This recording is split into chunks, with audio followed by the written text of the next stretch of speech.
j'ai avec moi ce soir le professeur Al-Kalimi Selwa, que je remercie infiniment d'avoir accepté mon invitation et qui va faire le cours sur les CIV.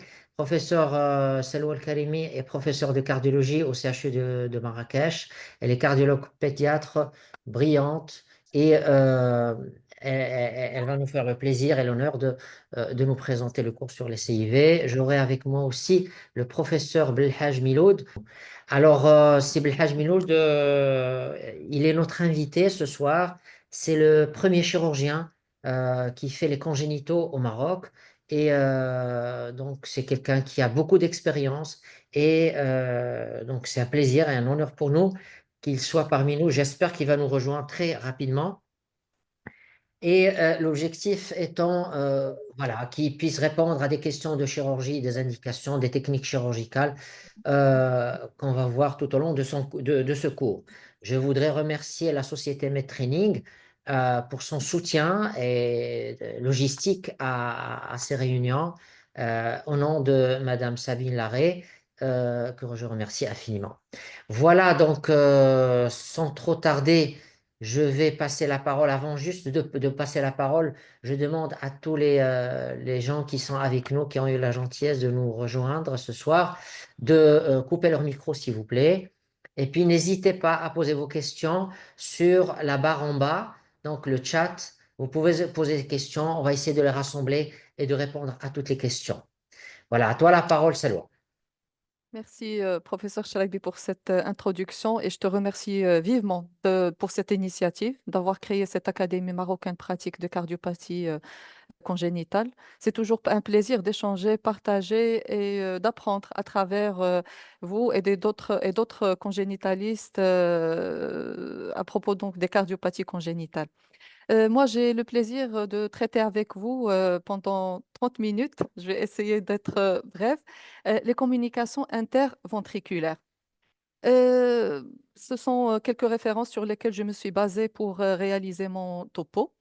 Euh, les communications interventriculaires, je vous ajoute rien du tout. C'est une communication entre les deux ventricules. Elle regroupe une anatomie très très variable avec une physiopathologie qui dépend de la taille de la CIV et des résistances pulmonaires. Ces deux éléments qui vont dicter la physiopathologie de cette cardiopathie. Elle peut être unique, comme elle peut être, comme je l'ai dit, elle peut être unique ou multiple. Elle peut être isolée ou peut rentrer dans le cadre de malformations beaucoup plus complexes, notamment la tétralogie de Fallot, le canal atrioventriculaire, ventricule droit double issu. Dans notre topo, on va se focaliser sur la CIV isolée parce que quand elle rentre dans les cardiopathies plus complexes, elle a une physiopathologie, un rôle complètement différent.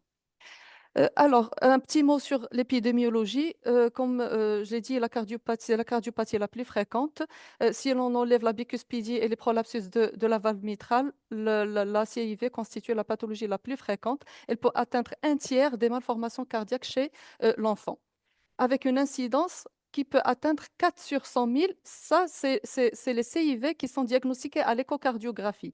Il y a bien sûr les CIV qui ont été fermés spontanément, qui n'ont pas été diagnostiqués, les petites CIV qui passent inaperçues, qu'on découvre probablement à l'âge de 70 ans lors d'un bilan de cataracte ou quelque chose comme ça. Donc les 4 sur 100 000, c'est des cas qui sont diagnostiqués à l'échocardiographie. Un petit mot sur l'embryologie pour pouvoir comprendre la communication interventriculaire. Eh ben, le septum interventriculaire, on peut le diviser en deux ou en trois parties. Donc, la première partie, il concerne le septum primitif. Donc, le septum primitif, quand vous le voyez sur la vidéo, il se développe perpendiculairement. Je ne sais pas si je peux utiliser le... Voilà. Donc, elle se développe perpendiculairement au canal atrioventriculaire et elle va fusionner avec ce dernier qui va émettre un tissu en bas qui va fusionner avec le septum primitif en haut pour constituer le septum d'admission. Et en haut, ça ne nous intéresse pas, elle va participer à la formation du septum interauriculaire. Et on aura dans ce cas-là donc le septum primitif qui va aboutir à la formation du septum musculaire et le septum d'admission constitué à partir du canal atrioventriculaire. Donc la deuxième partie, elle va concerner le septum aortique ou artériel. Donc, comme vous le voyez sur cette vidéo, donc, on a un bourgeon, deux bourgeons donc, qui vont se développer au niveau du tronc artériel. Donc, premier, ils sont complètement opposés. Donc, le premier, il est droit et le deuxième, il est gauche. Donc, ils vont fusionner ensemble pour séparer le tronc artériel en aorte et en artère pulmonaire. En même temps, il y aura deux bourrelets qui vont se développer d'une manière dorsale et ventrale en bas et ils vont participer à la constitution de la chambre de chasse et de l'infundibulum pulmonaire. Donc, ce bourrelet-là ou ce septum, elle va s'étendre en bas pour constituer le septum membraneux en fusionnant avec le septum d'admission.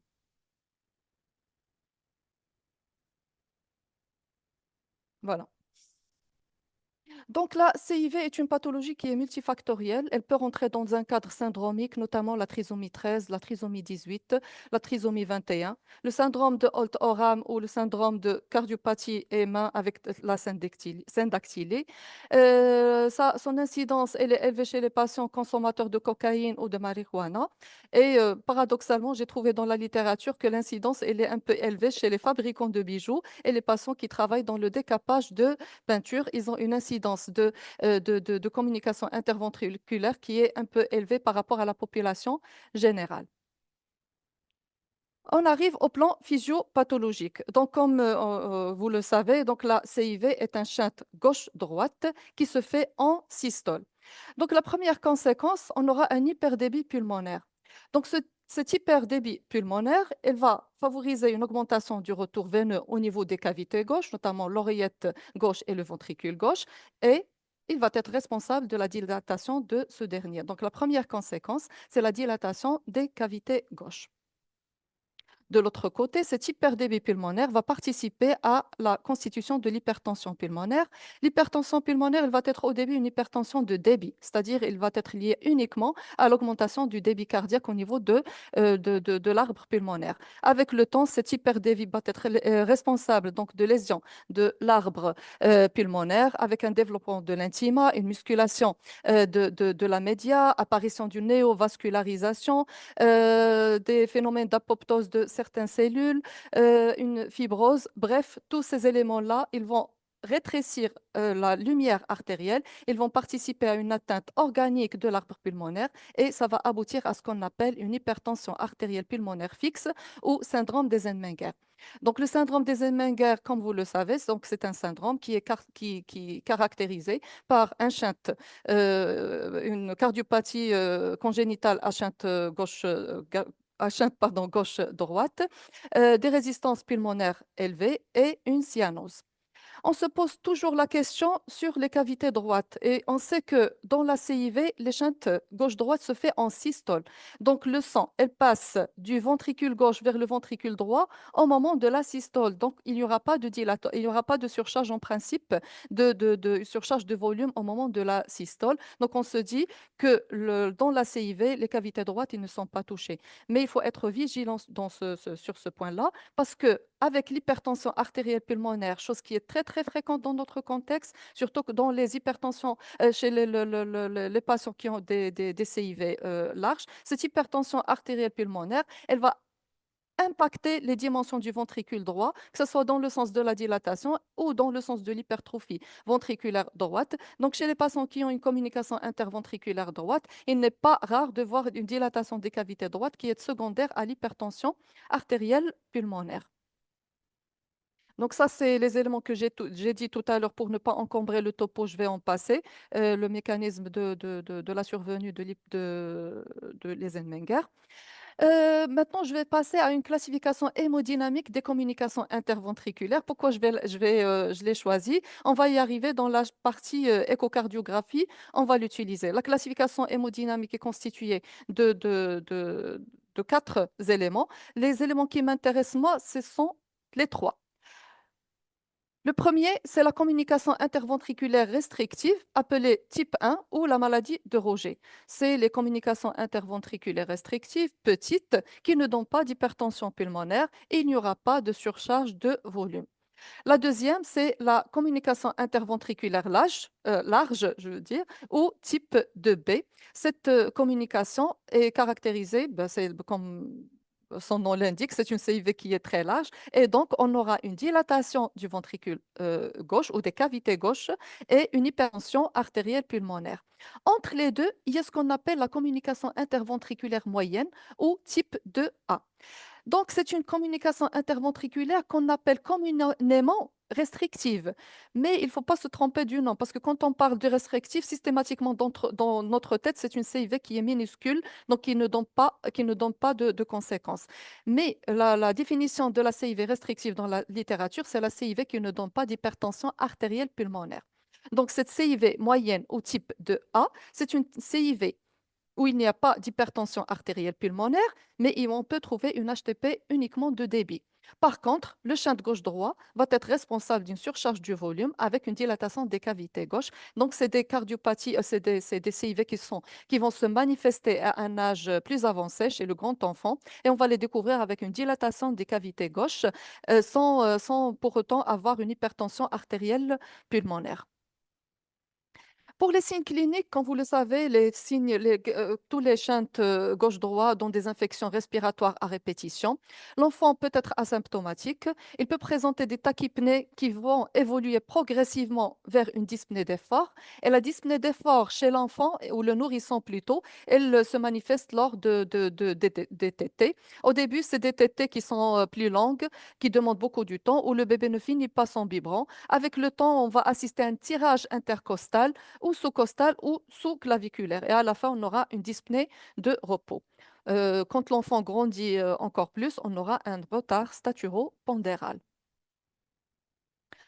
À l'examen clinique, l'enfant peut être en apparence normale, il peut avoir un retard staturo-pondéral, il peut avoir des signes de dyspnée, comme je l'ai dit tout à l'heure, un tirage costal, susclaviculaire ou sous-costal. On peut avoir une dépression au site d'insertion du diaphragme et c'est un signe de chronicité, c'est-à-dire quand on voit un patient qui fait un tirage costal, susclaviculaire ou sous-costal, on est un petit peu perdu. Est-ce qu'il fait une bronchoalvéolite? Est-ce qu'il fait une infection respiratoire sévère? Quand on voit cette dépression au site d'insertion du diaphragme, ça veut dire qu'il a quelque chose de chronique et ça oriente plutôt vers une cardiopathie congénitale. L'examen clinique, on peut trouver un souffle au quatrième espace intercostal irradiant en rayon de roue en général. Mais quand on a une CIV sous-artérielle, le souffle peut être un petit peu plus haut et on peut le confondre avec une sténose pulmonaire, c'est-à-dire il peut être à peu près troisième ou carrément un deuxième espace intercostal. Et c'est pour ça qu'on est un petit peu perdu quand on examine un malade. Pour nous, c'est une sténose pulmonaire. Quand on fait l'écho, oups, c'est une CIV. Et c'est l'apanage plutôt des CIV sous-artérielles ou conales. On peut trouver des signes d'insuffisance cardiaque droite et bien sûr des signes d'hypertension artérielle pulmonaire.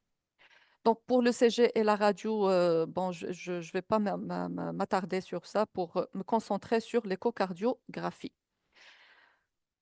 Tout le monde fait le diagnostic de l'écho de la CIV. Donc ce n'est pas quelque chose qui dérange. On voit le patient, on fait l'écho, on trouve le trou et on fait le diagnostic de CIV.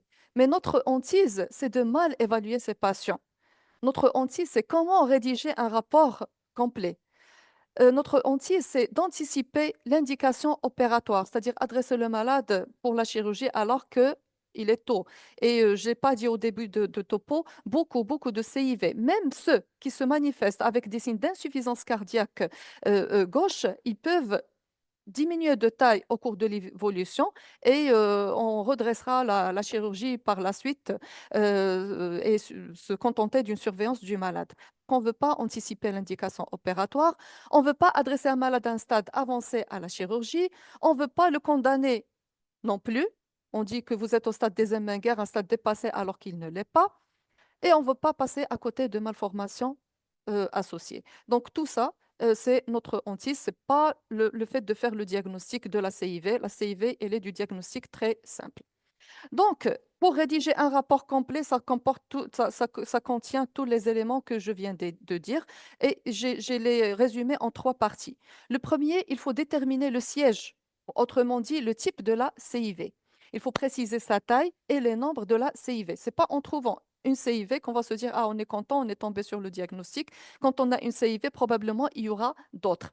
Et le problème, c'est que une fois on a une CIV, surtout quand elle est large, quand elle est associée avec d'autres CIV musculaires, peut-être le chantre il va devenir très petit, on peut passer à côté. Donc, il faut être vraiment vigilant. Et une fois on a trouvé une, il faut chercher les autres.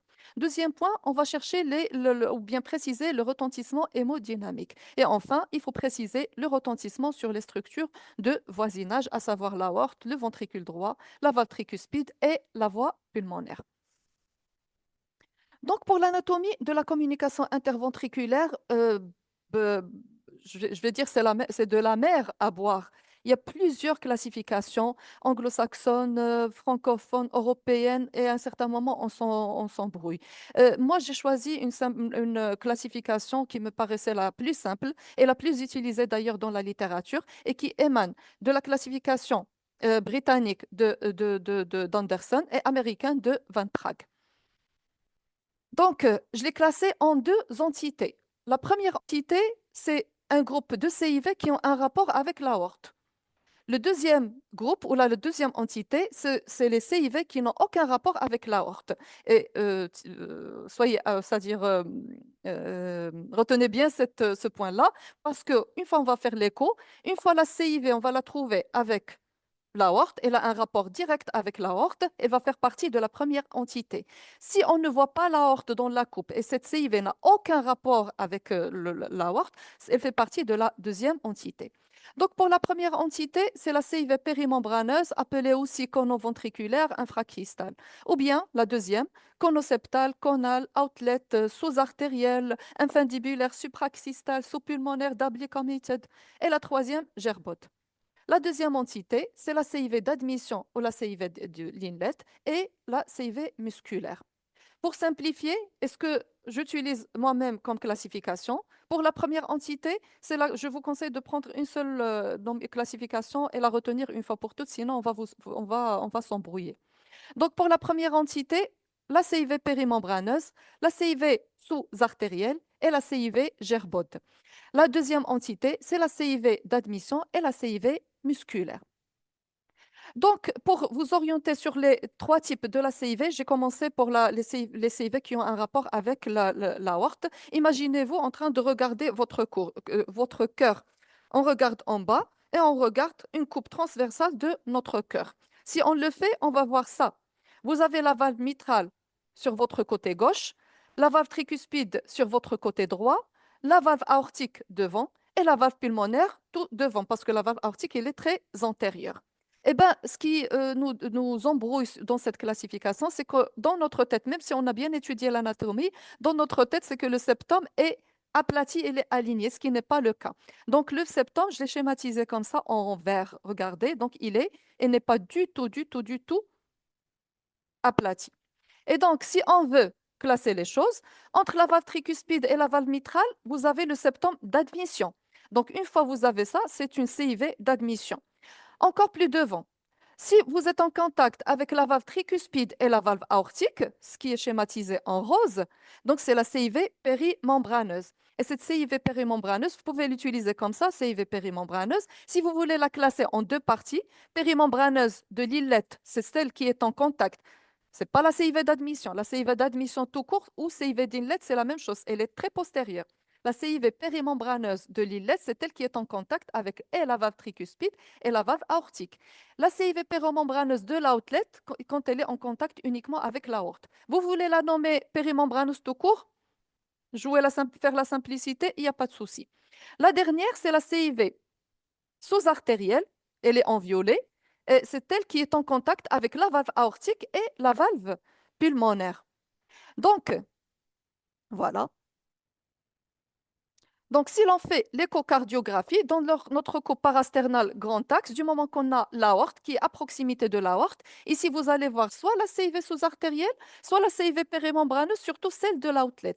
En coupe petit axe, c'est une coupe qui est très très intéressante parce que elle va vous permettre de diviser le septum en trois parties. Le premier qui est en vert foncé, c'est celle qui est en contact avec la valve tricuspide, c'est la CIV périmembraneuse de l'illette. Celle qui est en vert clair, à midi, je vais dire la première à 10 heures, la deuxième à midi, elle est périmembraneuse de l'outlet. Vous voulez fusionner les deux et les nommer périmembraneuses, il n'y a pas de souci. Celle qui est en rose, c'est la CIV sous-artérielle. En 5 caves, du moment qu'on est en contact avec l'aorte et la valve tricuspide, ça veut dire que je suis dans la CIV périmembraneuse. Donc, pour raisonner, pour faire simple, retenez les rapports anatomiques et à chaque fois vous avez les deux rapports, par exemple l'aorte, valve tricuspide, je suis dans la périmembraneuse de l'illette. Je suis en contact avec l'aorte et la valve pulmonaire, je suis dans la sous-artérielle et ainsi de suite. Donc, à l'échocardiographie, essayez de faire le diagnostic avec moi. La première, c'est une CIV, pardon, périmembraneuse. Je les ai, pardon, j'ai inversé les deux. Celle qui est à votre droite, c'est la CIV périmembraneuse de l'inlet parce qu'elle est en contact avec la valve tricuspide et l'aorte. Celle qui est à votre gauche, à midi, regardez, donc c'est une CIV périmembraneuse de l'inlet.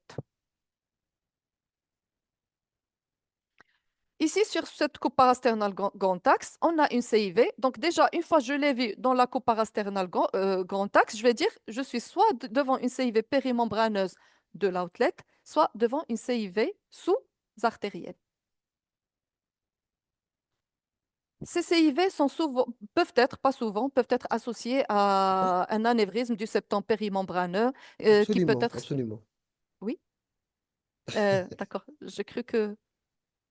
Non, non, de façon générale. De façon générale, oui. Donc, je continue.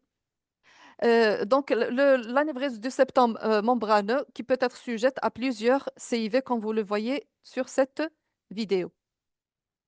Donc, la CIV sous-artérielle, comme vous le voyez ici, donc, elle est en contact avec la valve aortique et l'aorte, comme vous le voyez sur la vidéo qui est à votre gauche. C'est une CIV sous-artérielle très large et on peut carrément parler d'une agénésie du septum conal parce qu'on voit que la valve, la sigmoïde en regard, est flottante avec le flux euh, au Doppler couleur. Maintenant, je vais arriver aux CIV sous-artériels. Les CIV sous-artériels, il y a les CIV sous-artériels, comme vous l'avez vu tout à l'heure, et c'est des CIV sous-artériels tout court. On les appelle CIV sous-artériels sans malalignement, c'est-à-dire il y a un alignement entre le septum conal et le septum périmembraneux. Quand on parle de malalignement, c'est entre le septum conal et le septum périmembraneux. Il y a un autre groupe de CIV avec malalignement du septum conal, comme vous le voyez ici. Vous avez une aorte, ça c'est un malalignement antérieur, où vous avez une aorte qui avance devant. Pour faire simple, c'est une dextroposition de l'aorte ou l'aorte à cheval qui rentre communément dans le diagnostic de la tétralogie de Fallot quand elle est associée à une sténose pulmonaire. Quand elle ne l'est pas, on parle de CIV avec malalignement du septum conal. Et regardez dans cette vidéo d'en bas, regardez, vous avez l'aorte, vous avez l'artère pulmonaire et le septum conal qui se dirige vers la paroi libre du VD et ne continue pas sa rotation vers le septum périmembraneux. Donc on parle de CIV avec malalignement du septum conal, malalignement antérieur. De l'autre côté, on peut avoir un malalignement postérieur, c'est-à-dire que l'aorte, c'est-à-dire dans la coupe parasternale grand axe, l'aorte, au lieu qu'elle soit comme ça, elle progresse vers l'arrière, un malalignement postérieur.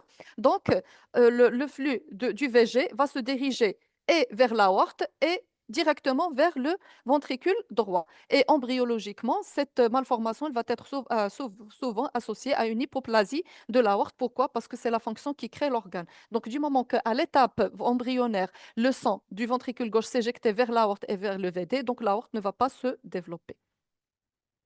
Donc, comparez ici cette CIV avec malalignement, regardez, où le septum bute contre la paroi libre du VD, et cette CIV normale avec malalignement, tout comme la CIV sous-artérielle, sans malalignement.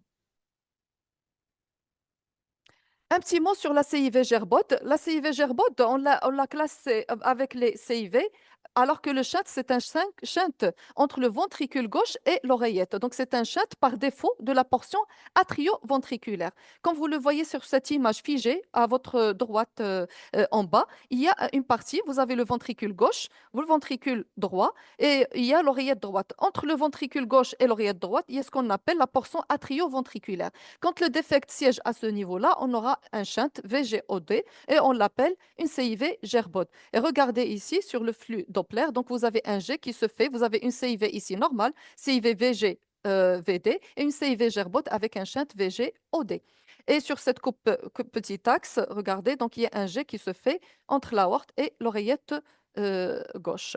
Il y a la CIV Gerbode-like où elle donne l'impression que c'est une CIV Gerbode, comme celle-là, mais si l'on voit, le shunt, il se fait aorte VD, mais il glisse à travers la commissure de la valve tricuspide pour rejoindre directement l'oreillette droite. Donc, on l'appelle gerbode-like.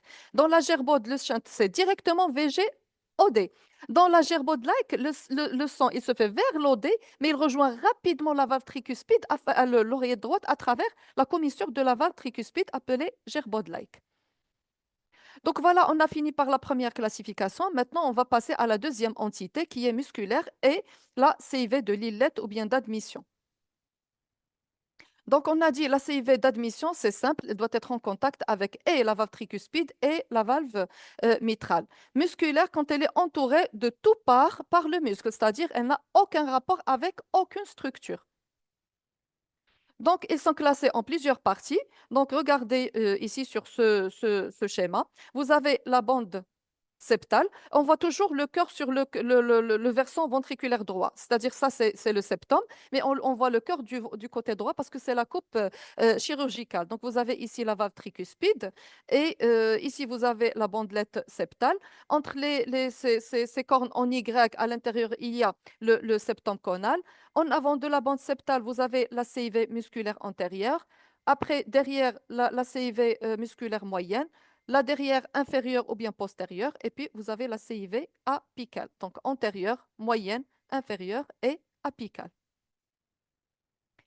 Donc voilà, ça c'est la CIV d'admission. Donc il est en contact avec la valve tricuspide et la valve mitrale. Ici, toujours la CIV d'admission. Quand on met la petite axe, donc vous avez la valve mitrale et la valve tricuspide. Entre les deux, vous avez le défect. Donc c'est une CIV d'admission. En général, elle rentre dans le cadre d'une malformation beaucoup plus complexe qui est le canal atrioventriculaire. Parfois, il est isolé avec deux valves distinctes, sans cleft, avec des valves qui sont normalement insérées. C'est une entité qui est beaucoup plus rare, mais elle existe, comme vous le voyez sur cette vidéo. Ici, qu'est-ce que vous dites? C'est quoi? C'est une CIV musculaire parce que j'ai la valve tricuspide et la valve mitrale, j'ai un peu de muscle, après j'ai la CIV qui est en contact avec aucune structure, donc c'est une CIV du septum musculaire moyen. Encore, on a cette coupe parasternale grand axe. Qu'est-ce que vous dites de cette CIV? Donc je réponds, donc c'est une CIV du septum musculaire antérieur parce que l'aorte est antérieure. Donc dès que je vois une CIV, c'est-à-dire en même temps je vois l'aorte, donc c'est une CIV antérieure. Ici, je suis en coupe 4 caves. L'aorte, vous avez devant. Après, vous avez les valves auriculo-ventriculaires. Et derrière, les valves auriculo-ventriculaires avec le sinus. Donc, si vous êtes en coupe 5 caves et vous trouvez une CIV, c'est une CIV du septum musculaire antérieur. Si vous trouvez une CIV qui est en contact avec aucun rapport, mais dans une coupe 4 caves stricte, c'est une CIV du septum musculaire moyen. Si vous êtes derrière, c'est-à-dire vous dégagez le sinus coronaire et vous tombez sur la CIV, ça veut dire que vous êtes devant une CIV du septum postérieur ou inférieur. Donc, si on est au niveau de la pointe, ça, c'est une CIV apicale. Ici, sur cette coupe à petit axe, on est vraiment postérieur, regardez, et on est loin des valves auriculo-ventriculaires. Donc, c'est une CIV musculaire postérieure ou inférieure, selon les nominations. Un dernier mot pour finir avec l'aspect anatomique des CIV, c'est l'aspect en Swiss cheese. Quand on voit la voit sur cette coupe 4 caves, on a l'impression qu'on est devant une non-compaction du VG. On est rapidement content du diagnostic parce on a l'impression que c'est un ventricule qui est trabiculé. Mais enfin, on est dans la coupe petit axe. Regardez, il y a plusieurs CIV.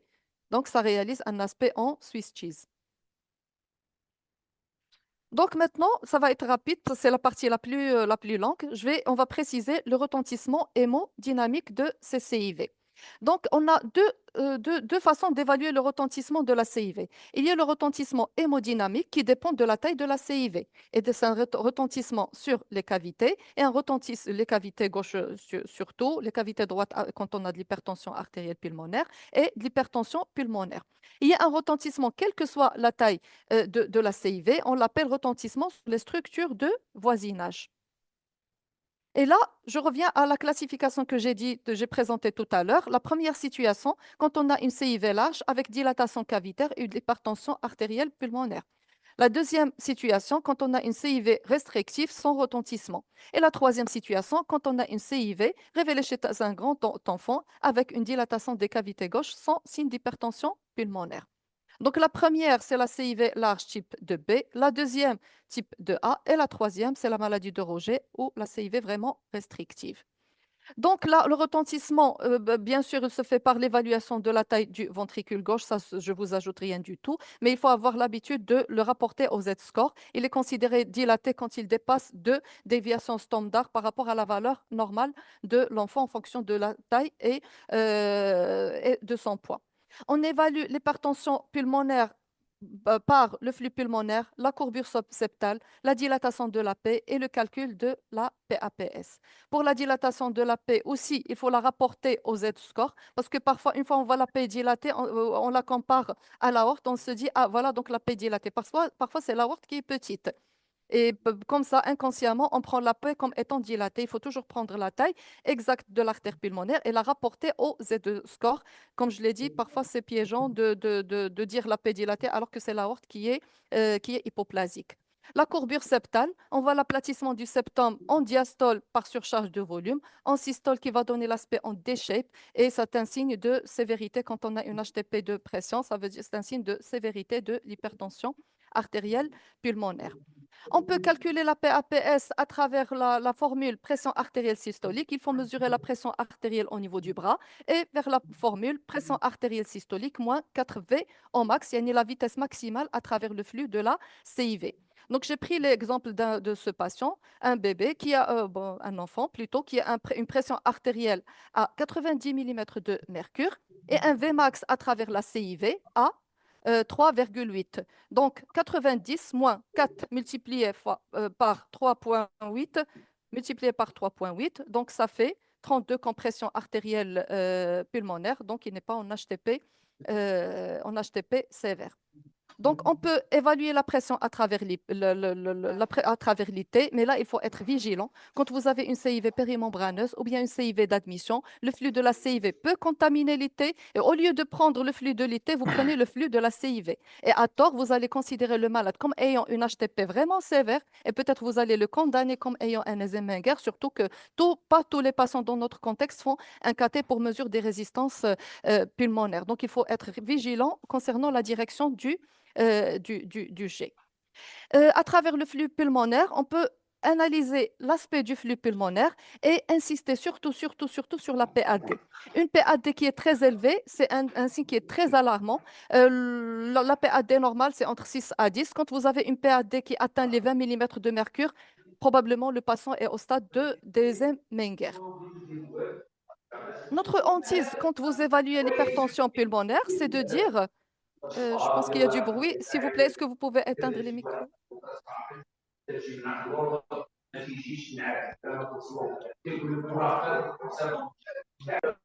Sabine, Sabine, est-ce que tu peux couper les micros, s'il te plaît?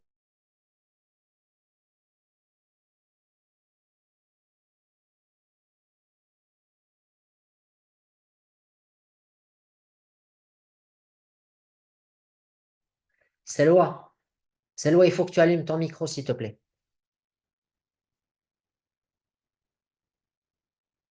Juste, tu Ah, il a cliques sur... coupé pour tout le monde. Ouais, Oui, c'est vrai. ouais. Quand le malade ou le patient fait de l'hypertension artérielle pulmonaire, il y a des éléments qui vont nous dire que cet HTP est sévère et probablement le patient est au stade d'Eisenmenger. Donc, quand vous n'avez pas de gradient d'hyperdébit, parce que la CIV est un shunt gauche-droite qui se dirige directement vers la circulation pulmonaire. Donc, normalement, ça doit donner un gradient d'hyperdébit. Quand vous n'avez pas de gradient d'hyperdébit, le flux n'atteint pas les 2 mètres, il est normal, 1 mètre, probablement il est au stade d'Eisenmenger. Quand vous avez un flux triangulaire, quand vous le voyez en bas, un gradient d'hyperdébit, il a un aspect en doigt de gant. Quand vous avez un aspect comme ça, triangulaire, avec un temps d'accélération, on le calcule depuis le début du flux jusqu'au son sommet, inférieur à 100 mm, c'est un signe alarmant. Quand vous avez une PAD, comme je l'ai dit tout à l'heure, très, très, très élevée, qui dépasse les 100 mm, les 20 mm de mercure, probablement le patient est au stade d'Eisenmenger, et ceci en plus de l'HVD et l'aplatissement systolique du septum en diastole. Donc, voilà. Le deuxième cas, chez le patient qui a une maladie de Roger, en général, le VG, il est de taille normale. Euh, le VG, il est de taille normale. Il n'y a pas de signe d'hypertension artérielle. Le flux à travers la CIV, il dépasse les 4 mètres par seconde. Donc, on est dans la maladie de Roger ou le type 1. Comme je l'ai dit tout à l'heure, il faut faire attention concernant les pièges dans le diagnostic de la CIV. Regardez la direction du jet. Quand le jet se dirige, quand, quand le jet se dirige vers l'artère pulmonaire, probablement, vous allez faussement diagnostiquer une sténose pulmonaire, comme vous le voyez dans cette première écho. Parfois, le jet se dirige vers l'IT, donc vous allez faussement dire que le patient a une IT sévère ou bien il a de l'hypertension artérielle sévère. Donc, dans votre analyse, regardez la direction du jet. Aussi, le flux tricuspide. Regardez sur ce flux couleur. On a l'impression qu'il y a une IT sévère. Regardez. IT sévère. Et dès qu'on voit une IT sévère, on va dire, voilà, le patient, il est au stade avancé, il est en HTP sévère. Mais quand on voit l'image sans couleur, regardez le mouvement de la valve tricuspide. C'est la CIV qui se jette et bute contre la paroi libre, contre la valve non septale. Il est responsable de son ouverture et le sang se dirige dans l'OD.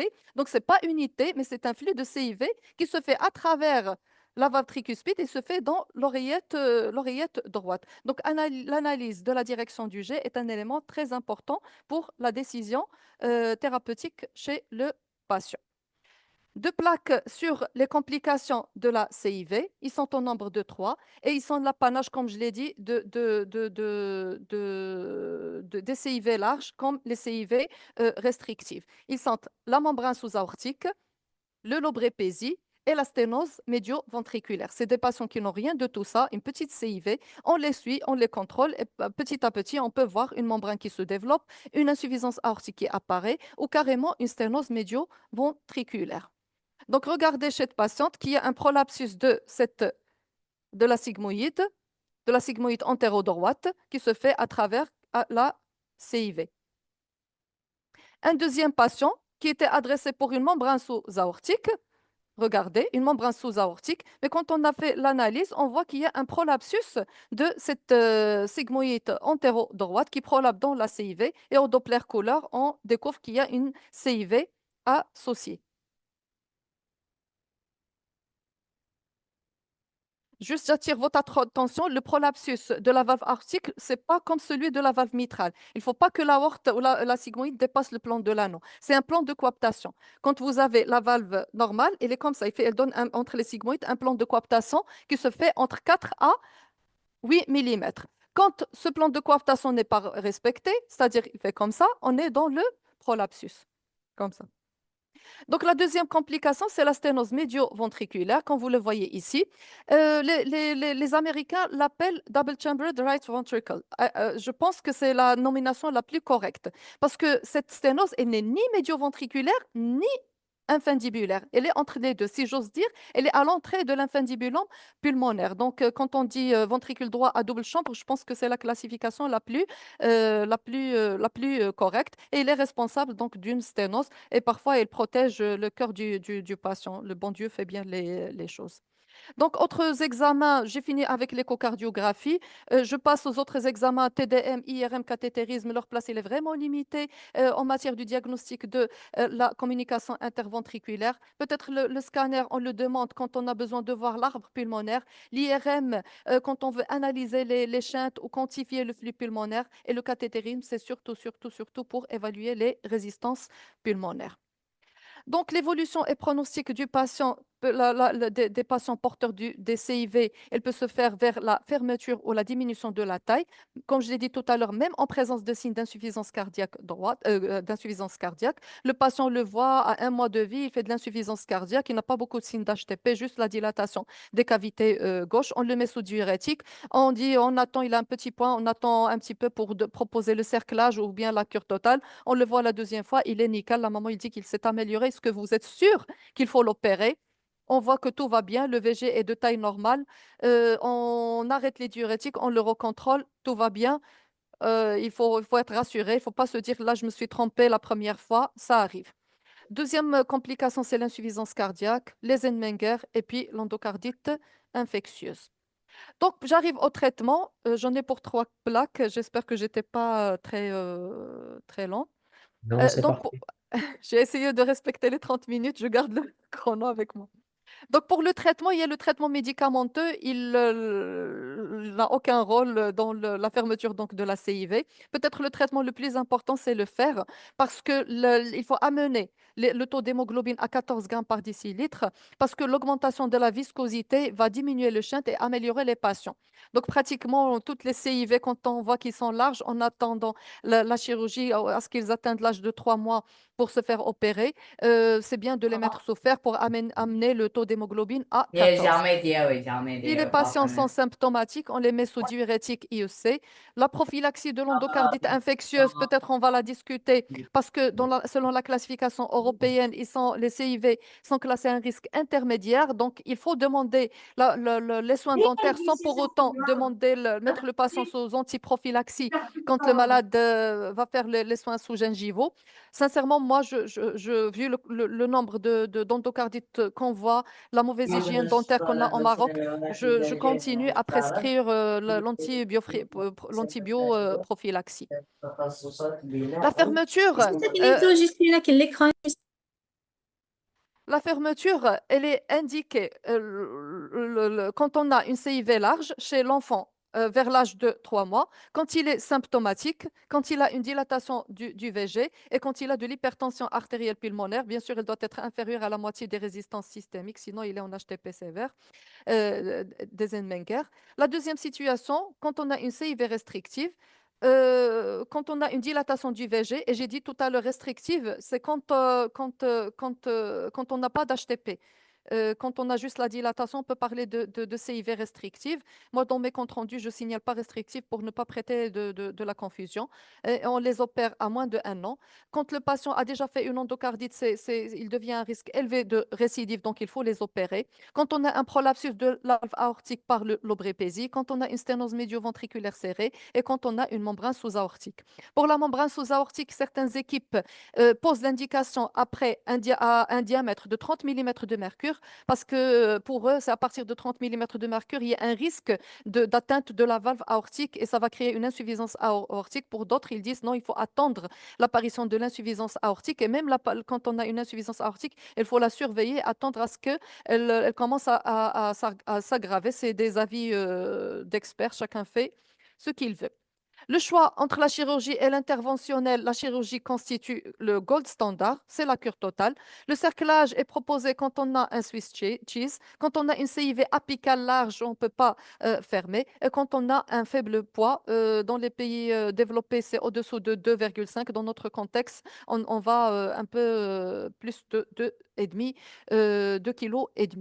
Le traitement interventionnel, c'est pour les CIV musculaires moyennes ou apicales. Pour les CIV résiduels post-opératoires, quand le diamètre dépasse les 3 mm, et pour les CIV périmembraneuses, quand le poids de l'enfant dépasse 10 kg. Mais pour les CIV millimètres, il reste vraiment un challenge pour le cathétériseur et il dépend de l'expérience de l'équipe. Voilà, c'est tout ce que j'ai à vous dire. Je vous remercie et je cède la parole à mon maître et ami, professeur Schraibi. Merci beaucoup, Selwa, pour cette très belle présentation, avec une iconographie qui est très riche et des messages qui sont très clairs. Je vais juste envoyer un message au cardio privé euh, parce que il y a des gens qui n'arrivent pas bon, On se à, connecter. à se connecter. On est déjà à plus de 200 personnes connectées, mais il y a des gens qui ont eu des soucis, hein. Euh, alors, je vais leur envoyer ça, les codes de connexion, et ils peuvent se connecter. En tout cas, je te remercie infiniment. Je voudrais demander aux gens qui nous écoutent de poser les questions s'ils veulent sur le chat. En attendant vos questions, nous avons accueilli le professeur Belhaj qui est chirurgien cardiovasculaire à Casablanca et qui est pratiquement le premier chirurgien cardiovasculaire à opérer les cardiopathies congénitales au Maroc. Nous sommes fiers et honorés de l'avoir avec nous. Sibel Haj, bonsoir. Tu veux dire un petit mot si tu veux, ou si tu veux dire un Bonsoir, petit cher ami. Bonsoir. Je pense que tu as fait une excellente initiative en créant ce plateau de discussion et d'information pour les cardiologues. Maintenant, la présentation, elle était excellente. La CIV en elle-même a été bien développée. C'est les conséquences de la CIV qui nous concernent beaucoup en tant que chirurgien. Opérer quelqu'un qui est déjà dans une situation dépassée, c'est où il ne sort pas de la clinique ou il va être aggravé beaucoup plus que ce qu'il en est. Maintenant, avec les médicaments que tu connais mieux que moi, on peut très bien gérer une situation sans le risque de le faire opérer de façon certaine. Maintenant, la CIV en elle-même, euh, le, le cerclage, on en a fait beaucoup. C'est pas la panacée, mais ça sauve dans des situations sociales qu'on avait avant. Maintenant, alhamdoulilah, avec la généralisation de la MO, on peut faire opérer nos malades à partir de 2,5 kg, 3 kilos, ils s'en sortent. Tu dois avoir une iconographie, un nombre de malades suffisant pour juger de cette situation. Il y a Effectivement. aussi des cardiopédiatres des années 80, 90, Madame Znebar, toi-même, il y avait le professeur Soulami, il y avait aussi Khlouf, mais je pense que celui qui porte actuellement le flambeau, c'est bien toi. En tout cas, c'est une excellente présentation. Moi, Merci. je reste à l'écoute. S'il y a des questions, même du point de vue évolution et chirurgie, je suis à ta disposition. Merci beaucoup, Similaude, pour cette intervention.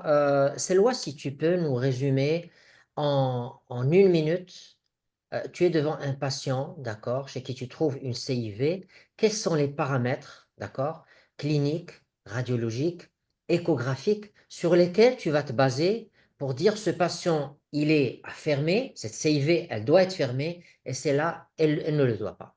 Ah, Très, très merci. succinctement. Merci pour la question. Déjà, la clinique, le retard staturopondéral, c'est un élément qui est très important. L'infection respiratoire à répétition. À Oui. l'étape de l'examen clinique, je me base beaucoup sur l'éclat de B2. Je l'aime beaucoup et je le dis toujours aux résidents. L'éclat de B2 n'en ment pas. Quand vous avez un éclat de B2, ça veut dire que le patient il est au stade d'HTP. Donc, il faut l'opérer et il faut bien évaluer les pressions pulmonaires. Ça, c'est à l'étape clinique. Bien sûr, les signes d'insuffisance cardiaque et tout ça, le principe, c'est de ne pas arriver aux signes flagrants d'insuffisance cardiaque avec les œdèmes. Ce que les nourrissons font en général de l'insuffisance cardiaque globale. En matière de radiographie thoracique et le CG, sincèrement, on ne le fait pas beaucoup chez l'enfant. On a l'accès à l'échocardiographie plus que l'électrocardiogramme. Bien sûr, on va trouver les signes d'hypertrophie ventriculaire gauche, un bloc de branche droit. Et à la radio, la surcharge hilaire, je pense que c'est un élément qui est, je parle des mots-clés. Clinique, éclat de B2, retard staturopondéral, radiographie thoracique, surcharge hilaire, échocardiographie. Dilatation de VG et les trois signes que j'ai parlé tout à l'heure aux quatre signes. L'aplatissement du septum, l'aspect triangulaire du flux pulmonaire, Le temps d'accélération inférieur à 100 mm de seconde, c'est des éléments qui sont très alarmants pour moi. On n'attend pas l'HVD, on n'attend pas l'inversion du shunt. Donc, quand je vois le malade avec ces critères pas, j'attends pas. C'est maintenant. C'est maintenant parce que je sais que c'est un patient qui est en HTP sévère. Quand je vois que le patient il est en hyperdébit, il a un gradient d'hyperdébit, la dilatation du VG sans dilatation des cavités droites, bien sûr, je respecte les recommandations en fonction de l'âge que je viens de vous présenter. Voilà. Absolument. Et puis, il ne faut pas hésiter à dévêtir les enfants, surtout les nourrissons, et les regarder respirer, c'est très important. On va être frappé par des Oui, tirages sous couteau, le par tirage, oui. sternal, c'est très important. Et puis, c'est des enfants qui ne vont pas prendre du poids, c'est important. Donc, je pense Euh, qu'on va je, passer, je pardon. voulais juste rajouter un point. Je l'ai dit tout à l'heure, à la naissance, on peut ne pas avoir un souffle.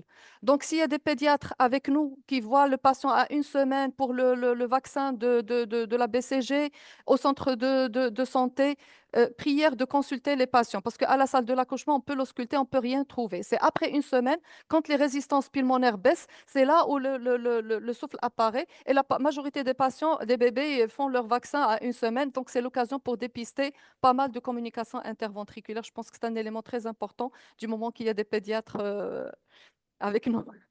Absolument. Donc, on va passer à la deuxième partie, mais bien entendu, vous pouvez toujours poser des questions à Selwa, vous pouvez toujours poser des questions à Sib El Hadj et me poser aussi des questions. Donc, on va passer à quelques cas cliniques, d'accord? Vous allez voir, donc, on va faire comme la dernière fois. Donc, ça va être des cas cliniques qui sont présentés très succinctement, comme on les voit au cabinet et à l'hôpital, donc, donc avec leurs difficultés, avec tout ce qui entoure. Et on va essayer de discuter des différents cas. Alors, je présente. Alors, est-ce que vous voyez ma présentation? Oui.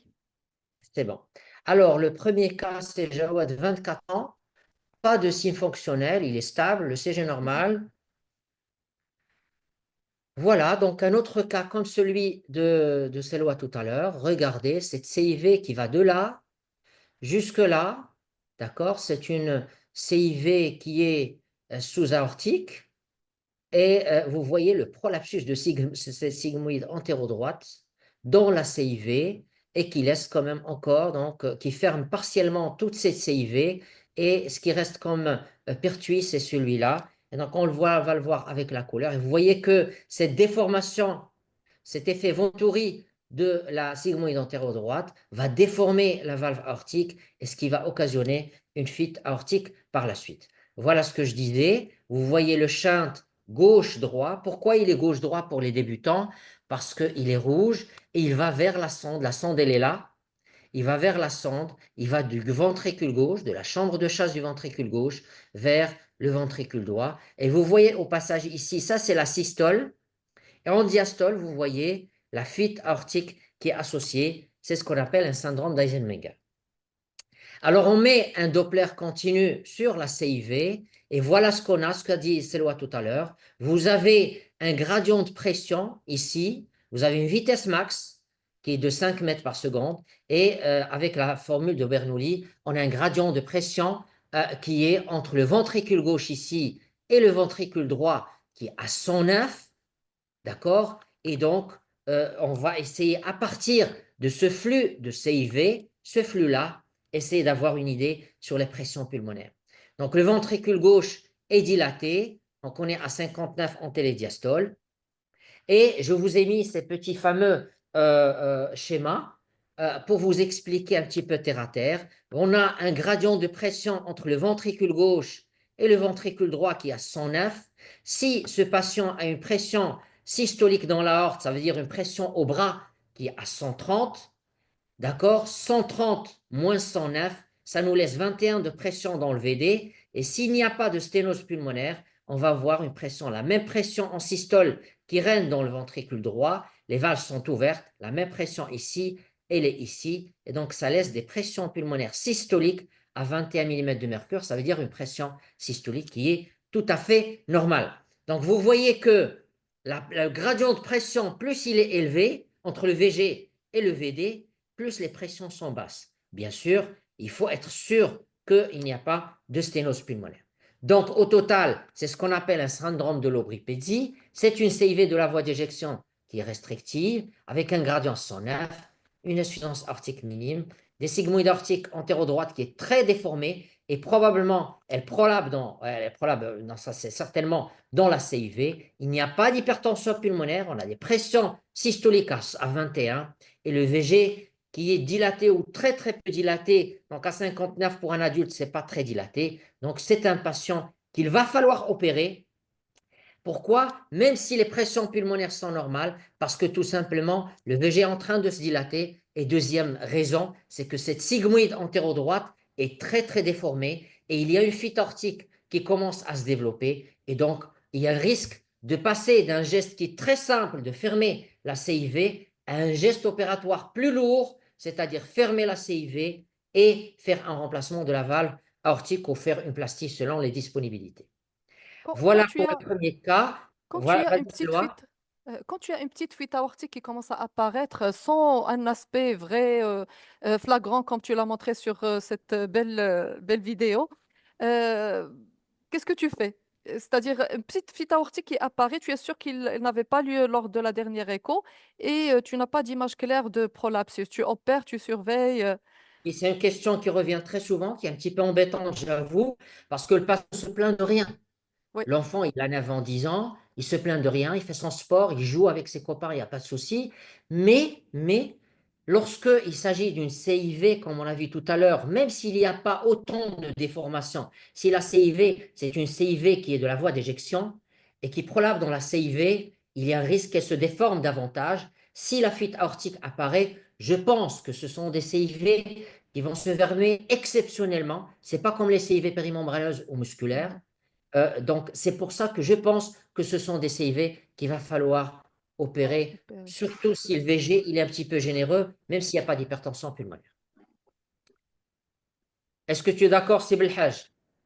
Absolument d'accord. Moi, parce que moi, j'ai vécu des situations où on attend l'insuffisance aortique pour essayer de réparer et fermer. C'est pas aussi simple que si on ferme avant même qu'il y ait des signes d'insuffisance aortique.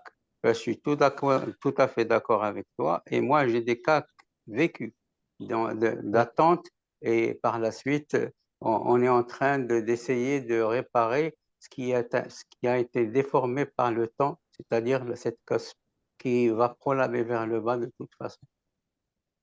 Merci beaucoup, Sibel Haj. Alors, le deuxième cas, c'est une petite fille de 6 ans qui est complètement asymptomatique, qui a un souffle systolique. Et vous voyez ici donc, des images que vous a montrées aussi. Donc, une CIV. Donc là, on n'a pas encore la couleur, mais on doute sur une CIV musculaire médioseptale. Le ventricule gauche qui est un petit peu généreux, comme vous pouvez le constater. Et vous voyez ici le shunt qui est gauche-droit, du ventricule gauche vers le ventricule droit. Le shunt, il est rouge, d'accord, orange, parce qu'il se dirige vers la sonde qui est là. S'il était bleu, donc il serait orienté de l'autre côté, et ça aurait été une autre situation hémodynamique qui est encore plus sérieuse, encore plus grave. Alors, le VG est dilaté, là, il n'y a pas de doute, et on se met en cas de cavité. On peut regarder encore une fois cette CIV, et vous voyez, c'est comme un petit cône, c'est comme un cône, on peut arrêter les images, et vous voyez qu'il y a une partie qui est large du côté du ventricule gauche et une partie qui est plus étroite du côté du ventricule droit.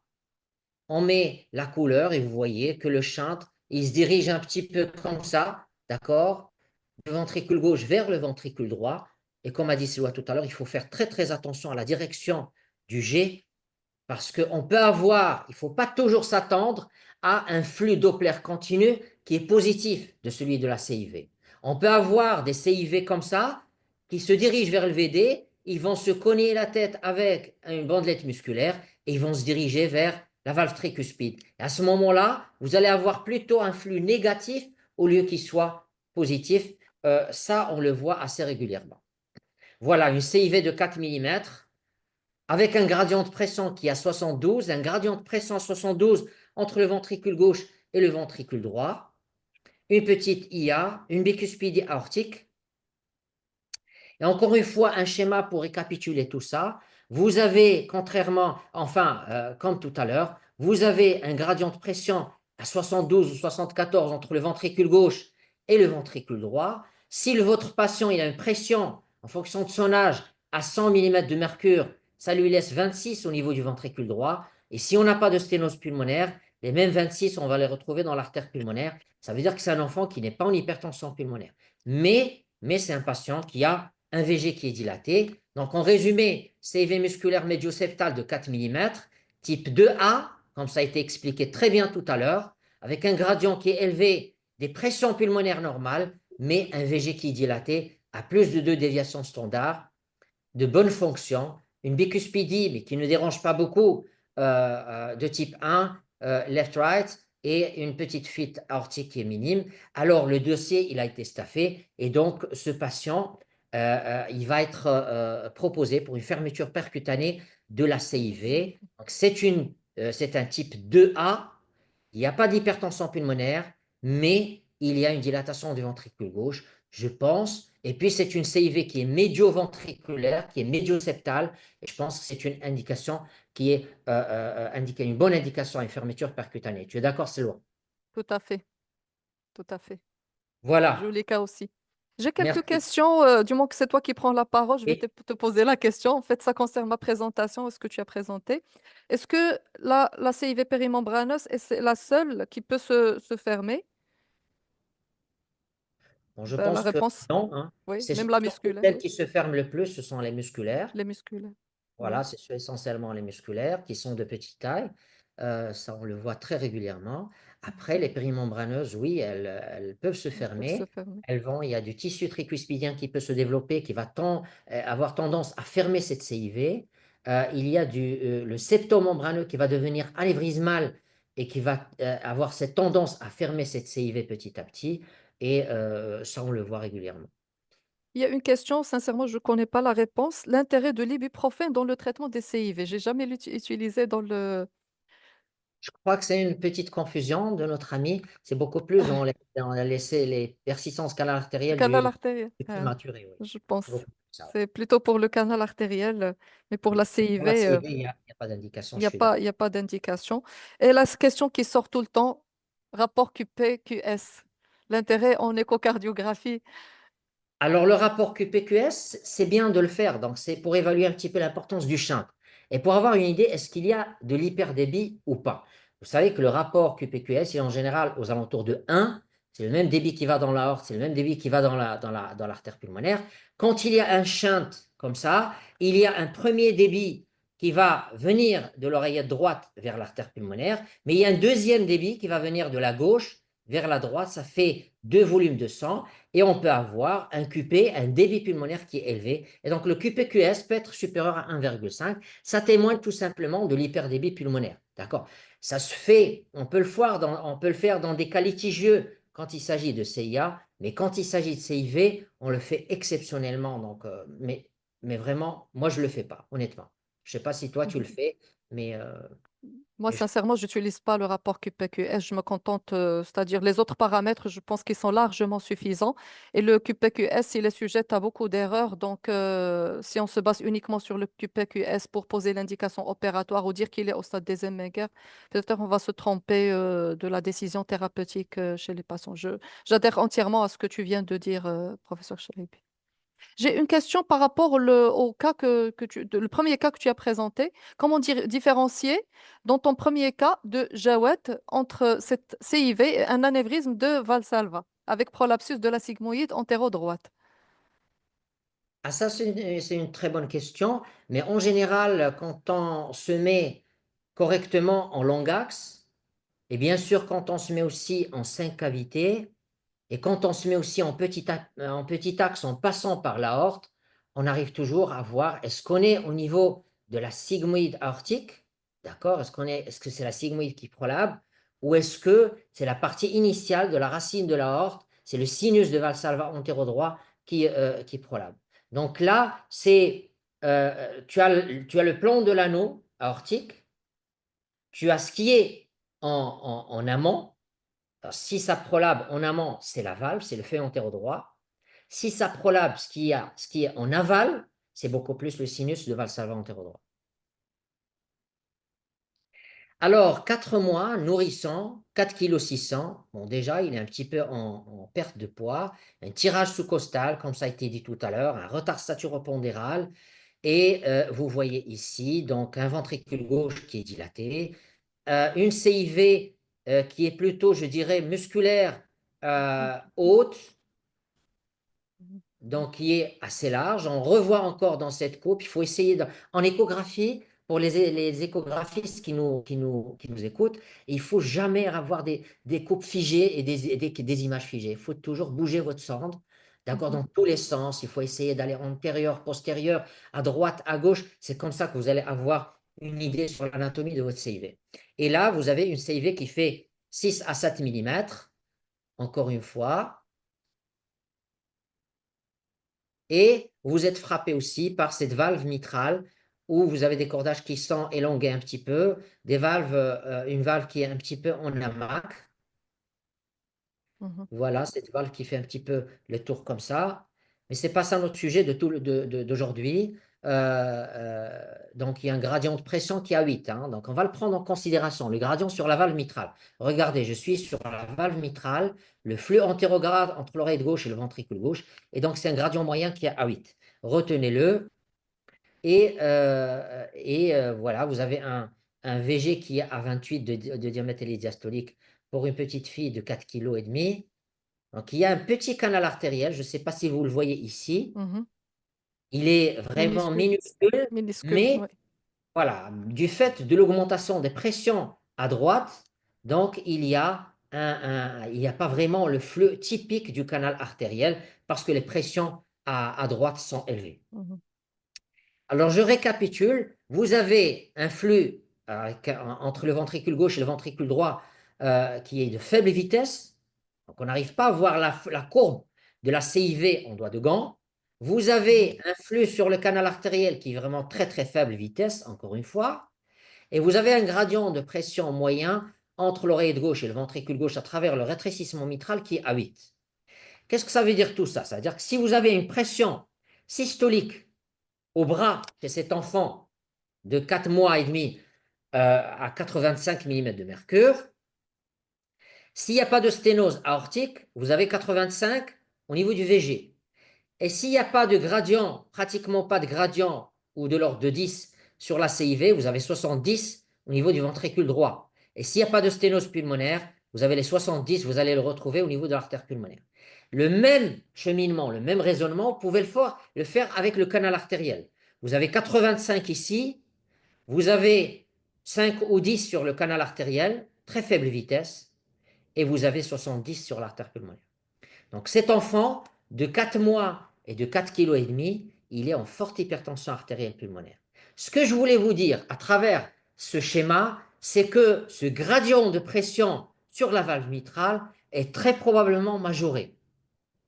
Pourquoi? Parce qu'il y a de l'hyperdébit pulmonaire, ça va dans le poumon ici quelque part, ça revient par les veines pulmonaires et vous avez de l'hyperdébit ici. Et donc vous allez avoir un gradient qui est très probablement majoré. Alors tout ceci, c'est important à prendre en considération. Pourquoi? Parce que si on décide d'opérer et de faire quelque chose, il va falloir savoir, est-ce qu'on va fermer la CIV toute seule ou est-ce qu'il va falloir faire un geste sur la valve mitrale aussi? D'accord? C'est pour ça que si on résume ce cas clinique, la CIV musculaire haute, elle est large, de 8 mm, le gradient est faible, il y a une persistance de canal artériel, donc ça fait 2 shunts gauche-droit. Et quand on a 2 shunts gauche-droit, on a plus d'hypertension pulmonaire, on a plus de débit vers l'artère pulmonaire, et donc le VG est dilaté. La valve mitrale, elle est en hamac avec un gradient à 8, mais ça, j'ai dit que ça peut être majoré. Donc je pense, à mon avis, que c'est un enfant qu'il va falloir opérer de son canal artériel en premier, de sa CIV, et puis surveiller le rétrécissement mitral. Alors, je ne sais pas ce que tu en penses, Eloi. En plus, la CIV peut se prêter à une fermeture percutanée, pourquoi pas? Absolument, tu as tout à fait raison, sauf Donc, je que pense c'est un enfant qui a 4,5 kg 4 kilos. Ah, d'accord. et qui est souffrant. Donc, ça va être un petit peu compliqué de mettre une prothèse de CIV chez un enfant comme ça de Mhm. ce petit poids. Je disais, pour le canal, ça aurait été une bonne Oui, alternative en attendant qu'il grandisse pour faire le geste sur la valve mitrale. Mais comme tu l'as dit, oui, il est ouais. encore de petite taille. Mhm. Et c'est Belhaj, une CIV comme ça, on va te poser de temps en temps des petites questions sur. Donc, tu vois qu'il y a un petit bout de muscle ici, Oui. d'accord? La CIV, elle est musculaire, elle n'est pas vraiment périmembraneuse. Est-ce que ce genre de CIV, leur chirurgie est difficile? Ça, c'est la première question. Par rapport au CIV classique périmembraneuse, oui. Et la retrouver quand on clampe l'aorte, c'est pas comme quand il y a un shunt. Moi, j'ai la tendance de laisser l'aorte ouverte pour voir mieux d'où vient le flux. Maintenant, en général, le développement actuel des actes non chirurgicaux, je pense que c'est une avancée très importante. Maintenant, chez ce malade, on a un bout de muscle, on peut le fermer. Maintenant, il ne faut pas attendre, je pense, pour ces malades. Et tu vas, quand tu fais la CEC, tu vas y aller par voie auriculaire ou par voie ventriculaire. euh, Par voie auriculaire, ventriculaire et exceptionnellement. donc, C'est tu la désinsères voie la valve tricuspide, c'est ça? Excuse-moi, c'est des absolument. questions naïves de Oui, oui, oui. non-chirurgien, Non, non, mais mais c'est ça. c'est pour On l'audience, oui. désinsère et on la remet en place. Ça, c'est un geste technique très salvateur. Et je pense que le plus important dans cette situation, c'est de pouvoir rétablir l'hémodynamique normale. Absolument. Maintenant, jusqu'à présent, on n'a pas parlé de la situation particulière des Mongoliens. Mm. Eux, ils font rapidement de HTP, l'Eisenmenger. les Eisenmenger. Effectivement. Oui, je crois que j'ai un cas que je vais montrer Ils tout ont à des l'heure. résistances de base déjà élevées. Donc, Donc, il ne Oui. faut pas trop attendre, comme pour les mm, gens, les bébés normaux. mm, mhm. Maintenant, Et tu es j'espère d'accord avoir... et tu es Ah d'accord à oui, ce qu'il va falloir, avant de lancer la CEC, de fermer le canal artériel. de toute façon, on n'arrivera pas à faire une CEC correctement si on ne ferme Si pas on ne le ferme pas canal le canal. artériel. On le fait par voie antérieure d'une façon classique. Et jamais de CEC, si le canal est ouvert, on va noyer les poumons. Absolument, absolument. Bon, ça, je voulais juste pour que les gens Oui, non, non, non, voient je ce comprends, mais réflexe. c'est bien pour l'assistance, hein, pour ceux qui écoutent. Je sais très bien que tu le connais bien, tu connais bien cette situation du canal artériel sous CEC, on n'arrive pas, hein, c'est sûr. Et il faut la faire avant de lancer la CEC. Même Merci chez les beaucoup. malades qui ont une situation de pèse de canal, quand on le ferme, le malade devient cyanogène. Je sors un peu du cadre de la CIV classique, mais Oui, quand on le ferme, il fait office d'un shunt de la loc. Si on fait rapidement, on le ferme et puis on lance la CEC pour faire la réparation complète de la cardiopathie congénitale. Voilà. merci beaucoup. Alors, Yacoub, il a 20 jours, c'est un nouveau-né, hein. Donc, je voulais présenter un petit peu ce cas parce que c'est des situations un peu qui se présentent régulièrement. Il est stable, il a un discret souffle. Le pédiatre à l'admission, à la naissance, il n'avait rien entendu, comme a dit Selwa tout à l'heure, et il sature parfaitement bien. Donc voilà, donc on suspecte quelque chose ici, Mhm, d'accord, sans couleur, mais il faut toujours faire la couleur, toujours. mhm, Vous, vous voyez que c'est une CIV musculaire médioseptale, avec un shunt gauche-droit, d'accord. Encore une fois, en long axe, on a la même image. On est bien aligné ici. On est très bien aligné sur le flux de la CIV. On met un Doppler continu et vous avez ceci. Vous avez la ligne de base qui est là, pour les gens qui n'ont pas l'habitude de faire l'écho des enfants. Vous avez la ligne de base ici et vous avez ça, c'est le flux qui passe à travers la CIV en doigt de gant. Vous avez une vitesse qui va jusqu'à presque, donc qui va jusqu'à 3,50 m et avec un gradient de pression qui est à 49 entre le ventricule gauche et le ventricule. Alors pourquoi je présente ce cas? On est devant un nouveau-né. D'accord? Si vous avez un gradient de pression qui est à 49, qui n'a pas encore atteint les 64 mm de mercure, les vitesses de 4 mètres par seconde, si votre enfant Votre bébé, il a 80-85 mm de mercure au niveau du bras, d'accord? Ça laisse 35 au niveau du ventricule droit et 35 au niveau de l'artère pulmonaire, ce qui représente une petite hypertension artérielle pulmonaire. Alors pourquoi est-ce qu'on ne peut pas avoir, malgré que la CIV elle est petite, pourquoi est-ce qu'on ne peut pas avoir des gradients de pression très élevés? Parce que tout simplement, les résistances pulmonaires chez ce nouveau-né n'ont pas encore baissé complètement. Ils ont baissé, mais pas complètement. Donc, il y a encore des résistances qui sont élevées. Et vous savez que les résistances pulmonaires, ils peuvent mettre parfois 6 semaines pour baisser. Donc, il faut prendre ça en considération. Il ne faut pas se précipiter et dire ce nouveau-né, il a de l'hypertension pulmonaire, je vais l'envoyer au chirurgien. Non. Donc, on ne donne aucun traitement, on n'opère pas, et on attend, on le revoit après un mois, quand il aura passé la période néonatale, et vous allez voir qu'avec une CIV de 2 mm, comme ça, une CIV musculaire de 2 mm, vous allez avoir, au bout d'un mois et demi, vous allez avoir des gradients de pression qui vont monter à 70, 75, 80, et donc le patient n'est plus en hypertension pulmonaire, on ne va pas le toucher, on va juste le surveiller tous les 6 mois, voire tous les ans, jusqu'à ce que la CIV musculaire se fasse. Oui. Merci d'attirer l'attention sur ce point-là. Et ça rejoint, c'est-à-dire l'idée que, dans notre pratique, on peut rester figé sur le gradient max.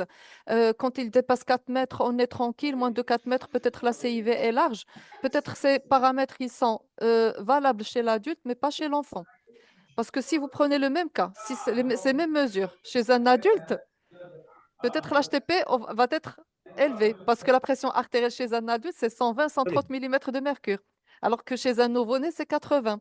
Si vous faites le calcul avec 80, ça va vous donner une pression artérielle qui n'est pas, comme tu l'as dit, élevée. Chez l'adulte, non. Donc, cette mesure de Vmax, 4 mètres, 30 mètres avec les gradients qu'elle donne, quand elle n'est pas respectée chez le petit enfant, le nourrisson, le nouveau-né, comme tu l'as dit, parce qu'elle a les résistances qui sont élevées et parce que sa pression artérielle de base est faible, elle va te donner des pressions qui sont faibles. Donc, c'est rassurant. Chez l'adulte, ce n'est pas le même calcul parce qu'avec ces mêmes données, comme je viens de le dire, si tu les appliques, les mêmes données, tu les as trouvées chez un adulte, ça va te donner des pressions élevées. Donc, il faut chercher Et dans ce cas-là, est-ce que la CIV est plus large? Est-ce qu'il y a C'est quelque pour chose ça qui qu'il nous faut, échappe? c'est pour ça qu'on ne peut pas examiner un patient, un enfant, si on ne prend pas la tension artérielle. C'est important. Et c'est pour ça que je mets un petit peu ces petits schémas, c'est pour essayer de récapituler et pour vous dire que toujours, il faut essayer de prendre la pression artérielle, c'est important, hein, systémique. Alors, Ralia, 11 ans, elle est tout à fait stable avec un souffle systolique encore une fois. Et je vous laisse regarder. Donc, vous voyez ici, on est en petit axe, passant par la chambre de chasse du ventricule gauche. On voit ici l'aorte et vous voyez ici un shunt, d'accord? Alors, est-ce que c'est clair? Est-ce que c'est pas clair? C'est pas très clair. Alors, encore une fois, on se met en 4 cavités ou en 5 cavités et vous avez cette CIV à ce niveau-là qui fait 5 mm. On se met en petit axe encore une fois, on mesure la même CIV, vous voyez qu'on a pratiquement les mêmes mesures, 4-5 mm, encore une fois. Et on se met ici on est bien aligné sur la CIV et on va voir un gradient de pression entre le ventricule gauche, la chambre de chasse du ventricule gauche et le ventricule droit. D'accord? Et c'est ce qu'on va avoir. On va avoir un gradient de pression sur cette CIV qui a 97 mm de mercure. S'il n'y a pas de sténose pulmonaire, ça veut dire que les pressions pulmonaires sont normales chez cet enfant. On avance et on essaie de voir un peu plus clair et regardez ce que vous avez. Vous avez ici une autre CIV où vous avez la valve tricuspide septale ici, la valve antérieure septale ici, et vous avez ici donc une CIV. Donc, on va encore une fois, donc vous avez la valve tricuspide à ce niveau-là et vous avez la CIV à ce niveau-là qui survient au niveau de ce bout de septum qu'on appelle le septum interauriculo-ventriculaire. Et vous voyez ici cette CIV, comme l'a montré tout à l'heure Selwa, donc qui va du ventricule gauche vers l'oreillette droite et non pas vers le ventricule gauche. donc à travers ce septum interauriculo-ventriculaire. Parce qu'il y a un petit bout de septum interauriculo-ventriculaire. Et vous voyez, il faut faire très attention parce que ce n'est pas une unité, c'est une communication entre le ventricule gauche et l'oreillette droite. C'est ce qu'on appelle le défect de Gerbode. Voilà, encore une fois, un peu plus. Donc, la tricuspide, elle est là. Le ventricule gauche, il est là. L'oreillette gauche, elle est là. Et l'oreillette droite, elle est là. On voit très bien le shunt à travers cette communication interauriculo-ventriculaire. Et là, vous voyez qu'on va avoir un shunt plutôt bas. Tout à l'heure, on a eu un shunt qui est positif parce que c'était une CIV périmembraneuse qui était accolée à cette CIV interauriculo-ventriculaire. Et ici, vous avez un flux qui est négatif, vous voyez, avec un gradient de pression qui est très élevé, aux alentours de 70 mm de mercure. Le ventricule gauche est dilaté. Et pour récapituler tout ça, on a deux CIV, ça c'est très schématique, hein, c'est très schématique. Vous avez la CIV qui était périmembraneuse, ici c'est juste pour la schématiser, une première CIV, mais il y avait une deuxième communication entre le ventricule gauche, ici, et l'oreillette droite, ici, avec un gradient de 97, ici un gradient de 100. Si elle a 120 de systolique, elle va avoir 20 de pression pulmonaire. On tombe un petit peu dans le même cas que tout à l'heure, c'est-à-dire un patient qui a deux CIV ou deux communications, pour être plus juste, avec une dilatation, une surcharge des cavités gauches et avec des pressions pulmonaires normales. Alors, est-ce qu'il faut l'opérer ou pas? Donc, ça, c'est le récapitulatif, comme on vient de le voir. Donc, je pense, à mon avis, que cette malformation de Gerbode, elle ne va pas se fermer. C'est exceptionnel, mais dans le sens où maintenant on est devant un ventricule gauche qui est dilaté, je pense que c'est un enfant chez qui il va falloir intervenir pour fermer la CIV périmembraneuse, mais aussi pour fermer la CIV interauriculo-ventriculaire. Est-ce que vous avez des remarques sur ce cas, Selwa ou la C'est similode? clair. On dirait qu'on s'est mis d'accord sur les cas. Ah, c'est bien de C'était le répéter, continuum de ce que j'ai présenté. voir et de Ça fait revoir, comme plaisir. ça les gens, ils vont, ils auront plus, donc c'est plus mythique pour eux, donc ils vont pouvoir faire des diagnostics. Vous voyez que c'est tout à fait facile, juste essayer de prendre le temps, prendre les bonnes coupes, les bonnes incidences, voilà, et essayer d'être raisonnable et de raisonner correctement, voir les flux, la direction des flux, les gradients, faire ce jeu de pression, essayer de calculer les pressions, c'est très facile et c'est comme ça qu'on peut avoir une idée sur l'hémodynamique du patient et savoir est-ce qu'il est opérable ou pas. Tout à fait. J'ai une question qui sort pour les CIV résiduels, contexte opéré. D'après ce que j'ai, ma présentation, c'est à partir de 3 mm. Quand on a un CIV résiduel au-delà de 3 mm, il faut l'opérer. Parfois, on a recours au cathétérisme pour mesurer le QP sur QS pour être sûr donc de l'indication. Tout à fait. Puis il faut voir Voilà, l'hémodynamique aussi du patient. voilà, Est-ce du qu'il perd le patient. Oui. bloc ou pas? Il y a des Mhm, patients, je crois que j'ai un cas comme ça, mais je ne sais pas si on va y arriver. Mais oui, il faut voir la taille, il faut voir l'hémodynamique, les gradients de mhm, pression, les pressions pulmonaires et voir s'il faut réintervenir ou pas. mhm. Surtout qu'ils se prêtent à des fermetures percutanées quand il le faut. Donc, Oui, parfois, tout à fait, oui. Alors, Isra, 6 mois, c'est encore un nourrisson avant, avec un bon développement, pas de bronchite à répétition, sauf systolique. Elle sature parfaitement bien. Et vous voyez qu'elle a une très large CIV, donc, vous voyez ici la valve mitrale qui est en contact de la valve tricuspide, une très large CIV postérieure. Donc, un ventricule gauche qui est dilaté. Et vous voyez qu'elle a en plus quelque chose. Là, je suis en petit axe, l'aorte, l'artère pulmonaire, et vous voyez qu'il y a un aliasing sur la voie de chasse droite. Est-ce que c'est juste le débit ou est-ce qu'il y a autre chose? Donc, mhm. l'anneau pulmonaire, il est petit à 7 mm. Il y a une sténose pulmonaire valvulaire serrée avec un gradient de pression sur la valve pulmonaire qui est à 74 mm de mercure. Là, on voit l'artère pulmonaire droite qui est de bon calibre, l'artère pulmonaire gauche aussi qui est de bon calibre ici. Elle fait 6-7 mm.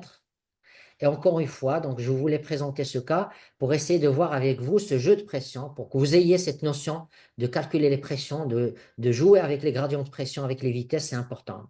Alors ici, on est devant un enfant de 6 mois, d'accord, qui a une CIV très large. Quand on met le Doppler continu sur cette CIV, il n'y a pas de gradient. Donc c'est une autoroute. C'est ouvert, il n'y a pas de gradient entre le ventricule gauche et le ventricule droit.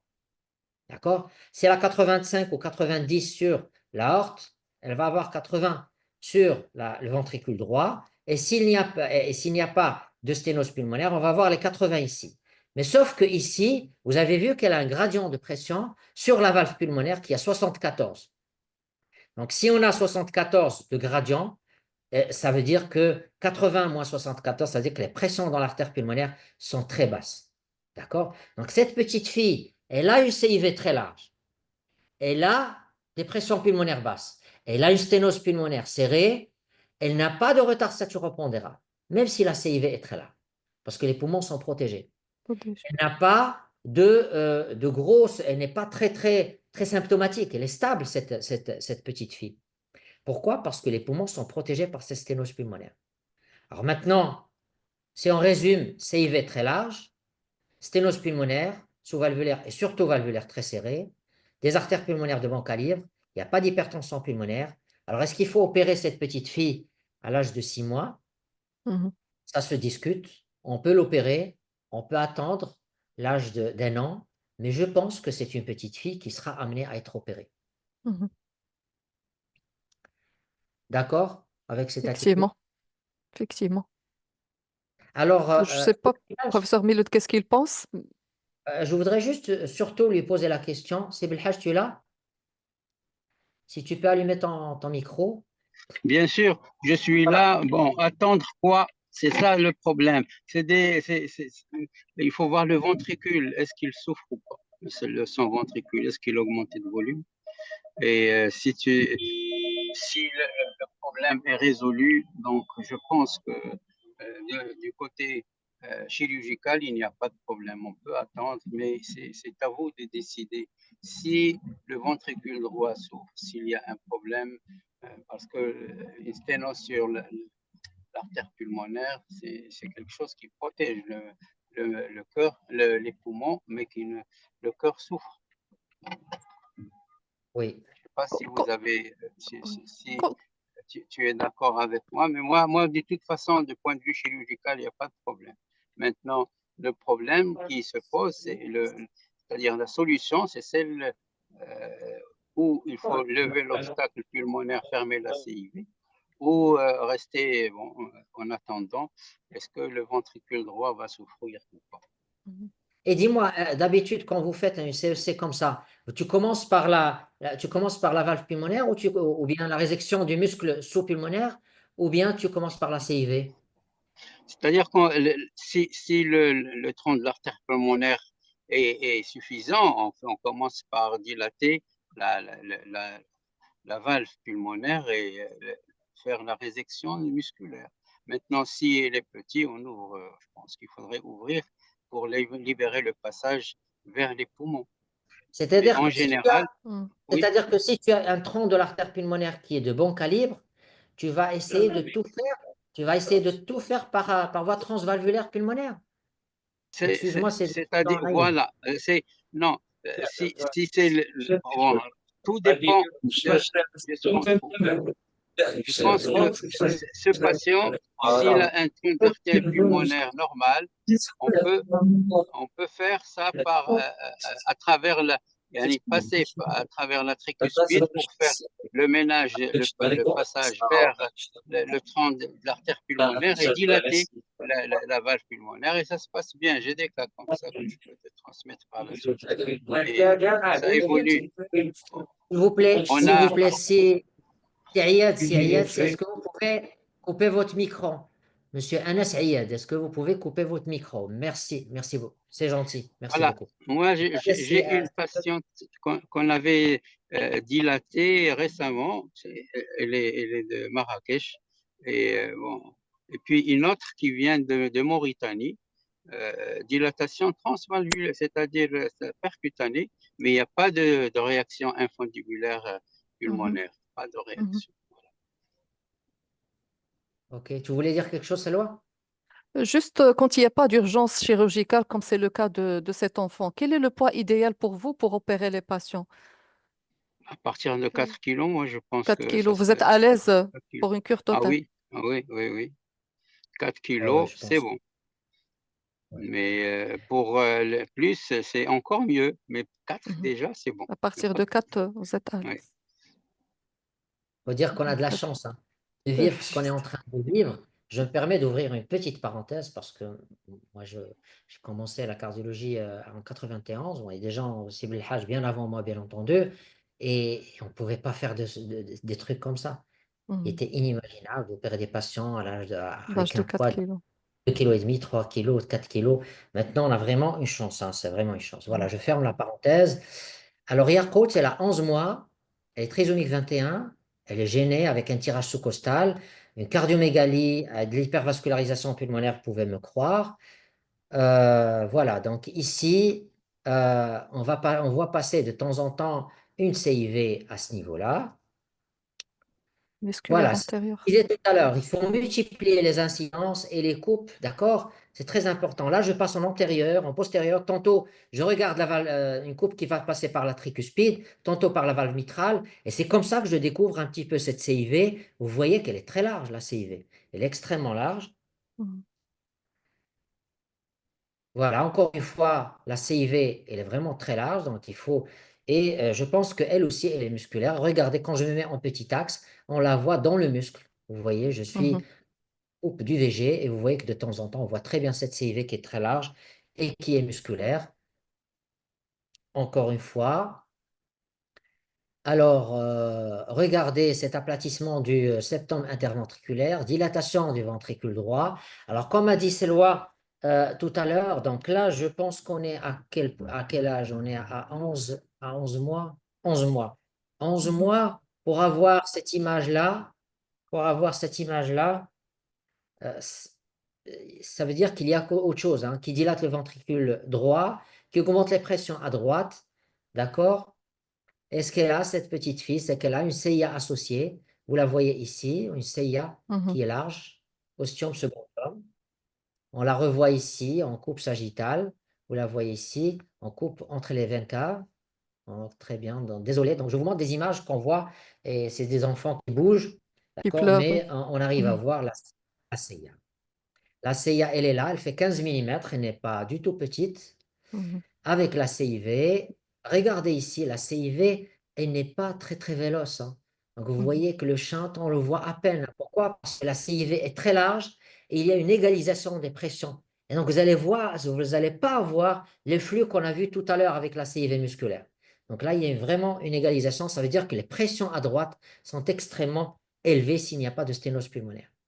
Et là, vous voyez, donc j'arrive à voir unité avec des pressions dans le VD. Donc, il faut toujours se prononcer quand vous êtes en cardiologie pédiatrique. Donc, vous avez unité, il faut toujours se prononcer en pression PSVD, pression systolique du VD. Et si il n'y a pas de sténose pulmonaire, à ce moment-là, c'est les mêmes pressions qui vont régner dans l'artère pulmonaire. Donc, regardez, c'est des pressions qui sont extrêmement élevées. 89 plus 10, c'est aux alentours de 100. En plus de ça, un troisième shunt, gauche-droit, un canal artériel. Donc, c'est un triple shunt à l'étage ventriculaire, musculaire haut très large, ostium secondum très large et un canal artériel avec des pressions très élevées, un retour veineux pulmonaire normal, mais qui est véloce. On est à 11 mois. Alors, est-ce qu'il faut l'opérer? Est-ce qu'il faut passer par un cathé? Moi, personnellement, je vous dis toujours mon avis et après, on pourra discuter. C'est un enfant de 11 mois, Mhm. d'accord? Il a une radio qui montre une cardiomégalie avec de l'hypertension, avec de l'hypervascularisation pulmonaire. On a un retour veineux pulmonaire qui est véloce, ça veut dire que ça crache Il toujours y a à un travers retour veineux. l'artère pulmonaire et le retour veineux au niveau de l'oreille gauche. Et je pense qu'il faut donner toutes les chances à cette petite fille. Elle peut avoir un post-opératoire difficile, mais il faut fermer les trois chantes chez cette petite fille. Mhm. Tu es Tout à fait. d'accord? C'est la fille Esra, c'est ça? Oui. Elle s'appelle. J'ai une question ici. Comment est-ce que le VG s'est dilaté pour la patiente Esra? Bon, je pense que vous avez la réponse, mais La réponse, c'est que c'est Isra. Non, c'est Yakouts. C'est la fille, l'autre fille, qui avait une sténose pulmonaire. Je pense pas qu'on a parlé de On va dilatation parler du de ventre. dilatation de ventricule gauche. Non, Il n'y avait pas de dilatation du ventricule non, il n'y a gauche. pas de dilatation de Mm. ventricule Il y avait une autre question qui sort. Attendre, pourquoi ne pas attendre sous bêta-bloquant chez cette fille? Alors, les bêta-bloquants, c'est très, très discuté et c'est essentiellement efficace sur les sténoses pulmonaires Infundibulaire. musculaires, Mm. infundibulaires, Infundibulaire, effectivement. d'accord, ou valvulaires, lorsqu'il y a une réaction, lorsqu'on voit le muscle vraiment se contracter en systole, d'accord, ça Mm. permet de baisser, comme dans les CMH, hein, c'est pratiquement Mhm. le même Mhm. principe que les CMH obstructives, hein. Mm. Mais je pense qu'ici, il n'y a pas vraiment De place. de place, non. Mhm. Parce que l'objectif, c'est de faire baisser la fréquence cardiaque pour éviter les malaises anoxiques, mais ça doit être une sténose hémodynamique, musculaire et non pas anatomique, valvulaire ou membrane. Tout à fait. Bien. Alors pour le triple shunt, je pense qu'il faudrait l'opérer et lui donner une chance. Et bien que ce soit des suites opératoires avec le NO, difficile, mais bon, sinon attendre quoi? Mhm. Attendre Oui. Eisenmenger, c'est tout. Mm.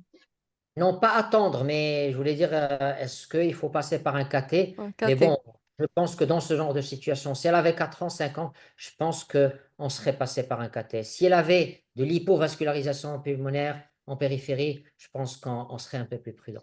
Mhm.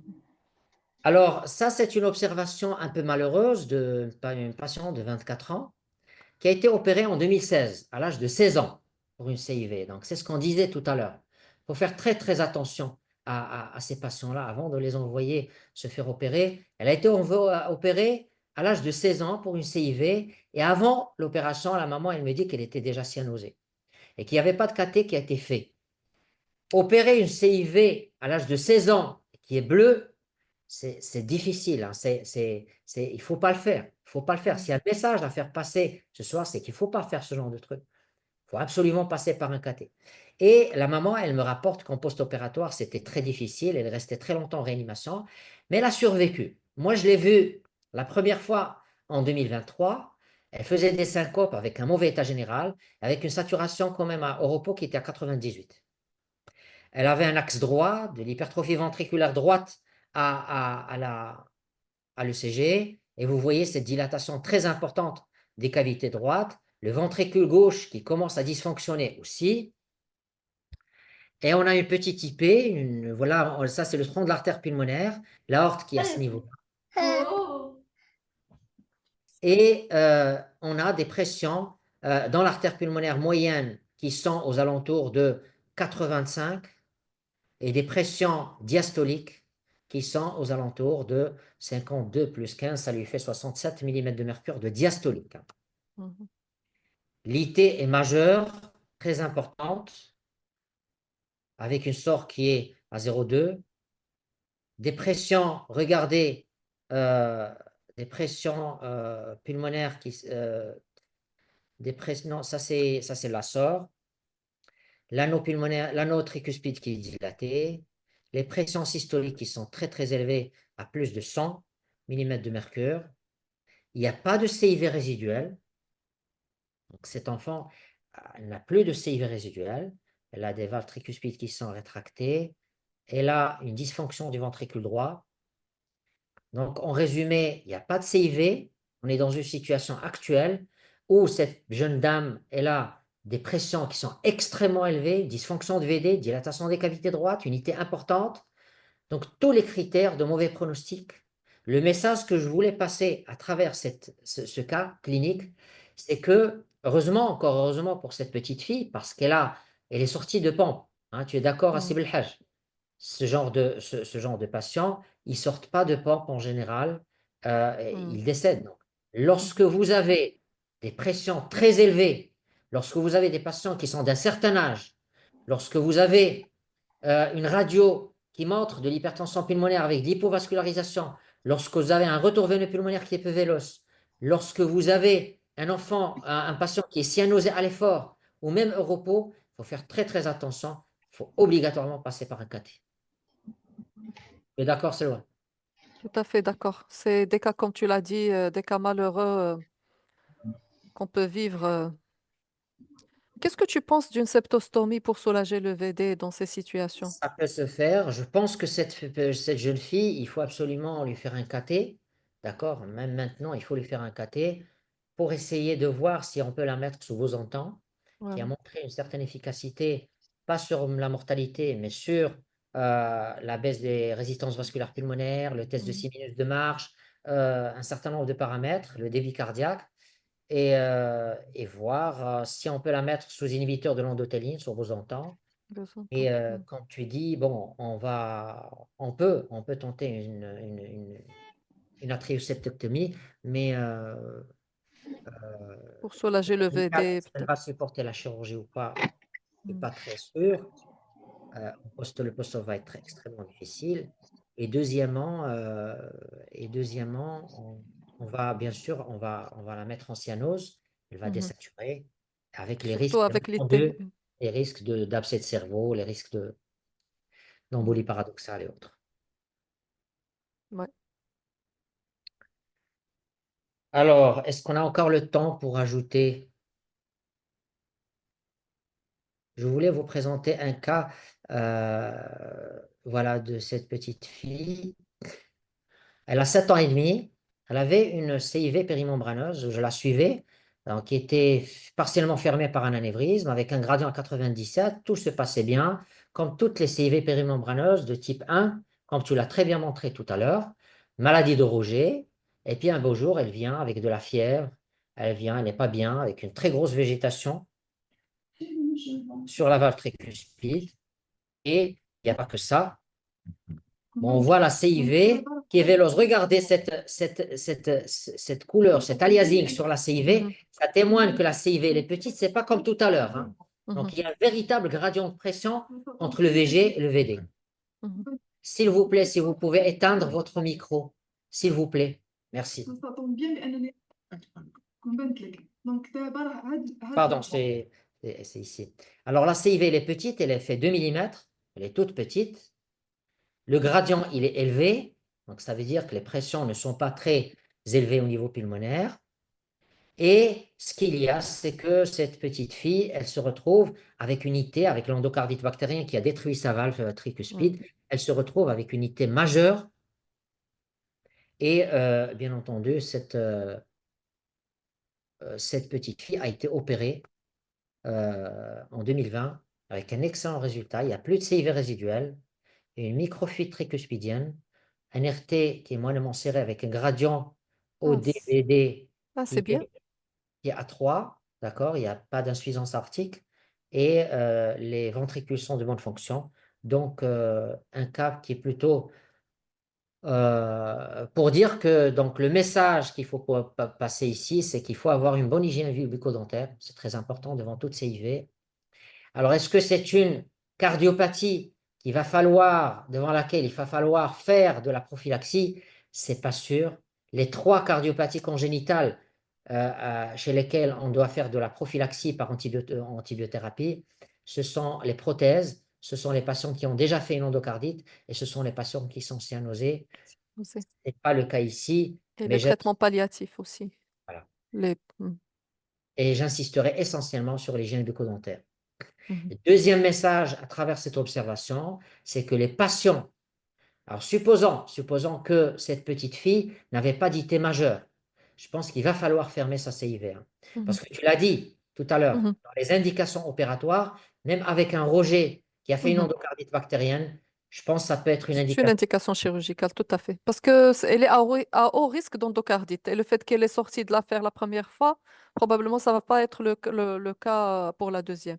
Et on a ici un patient hospitalisé au service pour une deuxième récidive de CIV. C'est un adulte qui a une CIV restrictive et qui a refusé la chirurgie. Il refuse catégoriquement la chirurgie.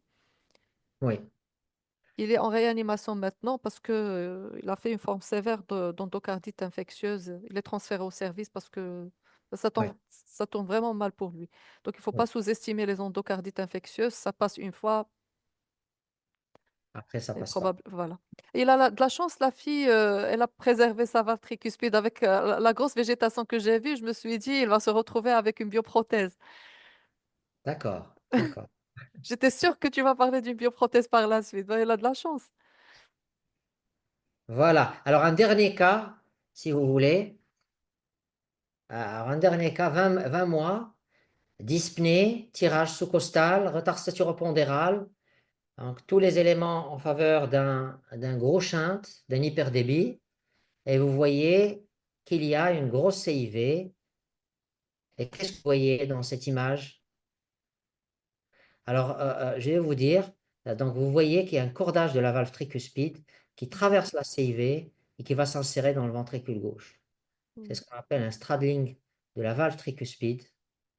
Et là, ça peut poser des problèmes parce que parfois, on ne peut pas fermer cette CIV alors qu'il y a un cordage qui passe par ici. Donc, on risque d'avoir des problèmes au niveau de la valve tricuspide. La CIV, elle est certes très large, 14 mm, 13 mm. Bien sûr, vous devinez qu'il n'y a pas de gradient à travers le ventricule gauche et le ventricule droit, les mêmes pressions qui règnent. Donc, les pressions pulmonaires doivent être très, très élevées. Voilà, en résumé, CIV très large, cordage de la valve tricuspide à travers la CIV. Elle avait un petit canal artériel aussi, d'hypertension pulmonaire, elle a 20 mois. Et là, je pense que Sib El Hadj, tu es là? Oui, je suis là. Moi, Alors, quand il y a un ce qu'il straddling de faut, la valve tricuspide comme ça pose un problème chirurgical, tu es d'accord? pas aussi grave que celui du straddling de la mitrale. Le straddling de la mitrale, on a un pronostic sur la mitrale. La tricuspide, on arrive toujours à faire bouger les cordages pour les mettre du bon côté. Mais dans le straddling de la mitrale, c'est des fois difficile, voire impossible de faire la chirurgie sans risque. Mais le D'accord. straddling, là, dans cette situation de tricuspide, il n'y a pas de problème. Pas de problème. D'accord. Il faut le désinsérer, il faut le réinsérer au niveau du ventricule droit. Désinsérer, le réinsérer un peu plus loin ou sur le côté. Et ça, on arrive toujours parce que dans la valve mitrale, il y a deux valves, donc l'antérieure et la postérieure. Quand ça se fait straddling, Ouais. c'est toujours du côté interne. Et la tricuspide, on a l'avantage d'avoir une valve supérieure, une valve latérale et la septale. La septale, on arrive toujours à faire quelque chose dessus. Je Il y rappelle a une... juste qu'on peut avoir effectivement un straddling de la valve mitrale, mais essentiellement quand il y a une fente mitrale, quand la valve elle est trifoliée, la valve mitrale, essentiellement. Tu voulais dire quelque chose, Salwa? Oui, c'est juste une question, mais vous avez répondu à la question. Professeur Belhaj a déjà répondu. Est-ce qu'on s'arrête au cerclage ou il y aura un projet thérapeutique après? Ben, je pense que tu as déjà répondu à la question. Oui, Ok, ben, le straddling tricuspide, il est réparable, il n'y a pas de problème. très bien. Ben, je crois que on a fait le tour un petit peu. Tu as encore des questions ou il n'y a plus de questions? Peut-être une dernière question, mais bon, je pense que la réponse est claire. Une CIV périmembraneuse de 6 mm découverte à l'âge de 40 ans à l'occasion d'une endocardite infectieuse avec une destruction de la valve tricuspide. HTP importante, probablement stade des Emmengers. Est-ce qu'il faut fermer la CIV systématiquement au cours du geste chirurgical ou faire un cathé droit avant? Ben, Si la si, CIV elle est large, qu'effectivement les résistances vasculaires pulmonaires mhm, sont élevées, bon, il n'y a plus de faut geste pas opérer. opératoire à Voilà. faire, c'est clair. Il faut traiter l'endocardite Mhm, et bien sûr, il ne faut pas l'opérer, ça c'est clair. voilà. Voilà, donc on arrive à la fin de ce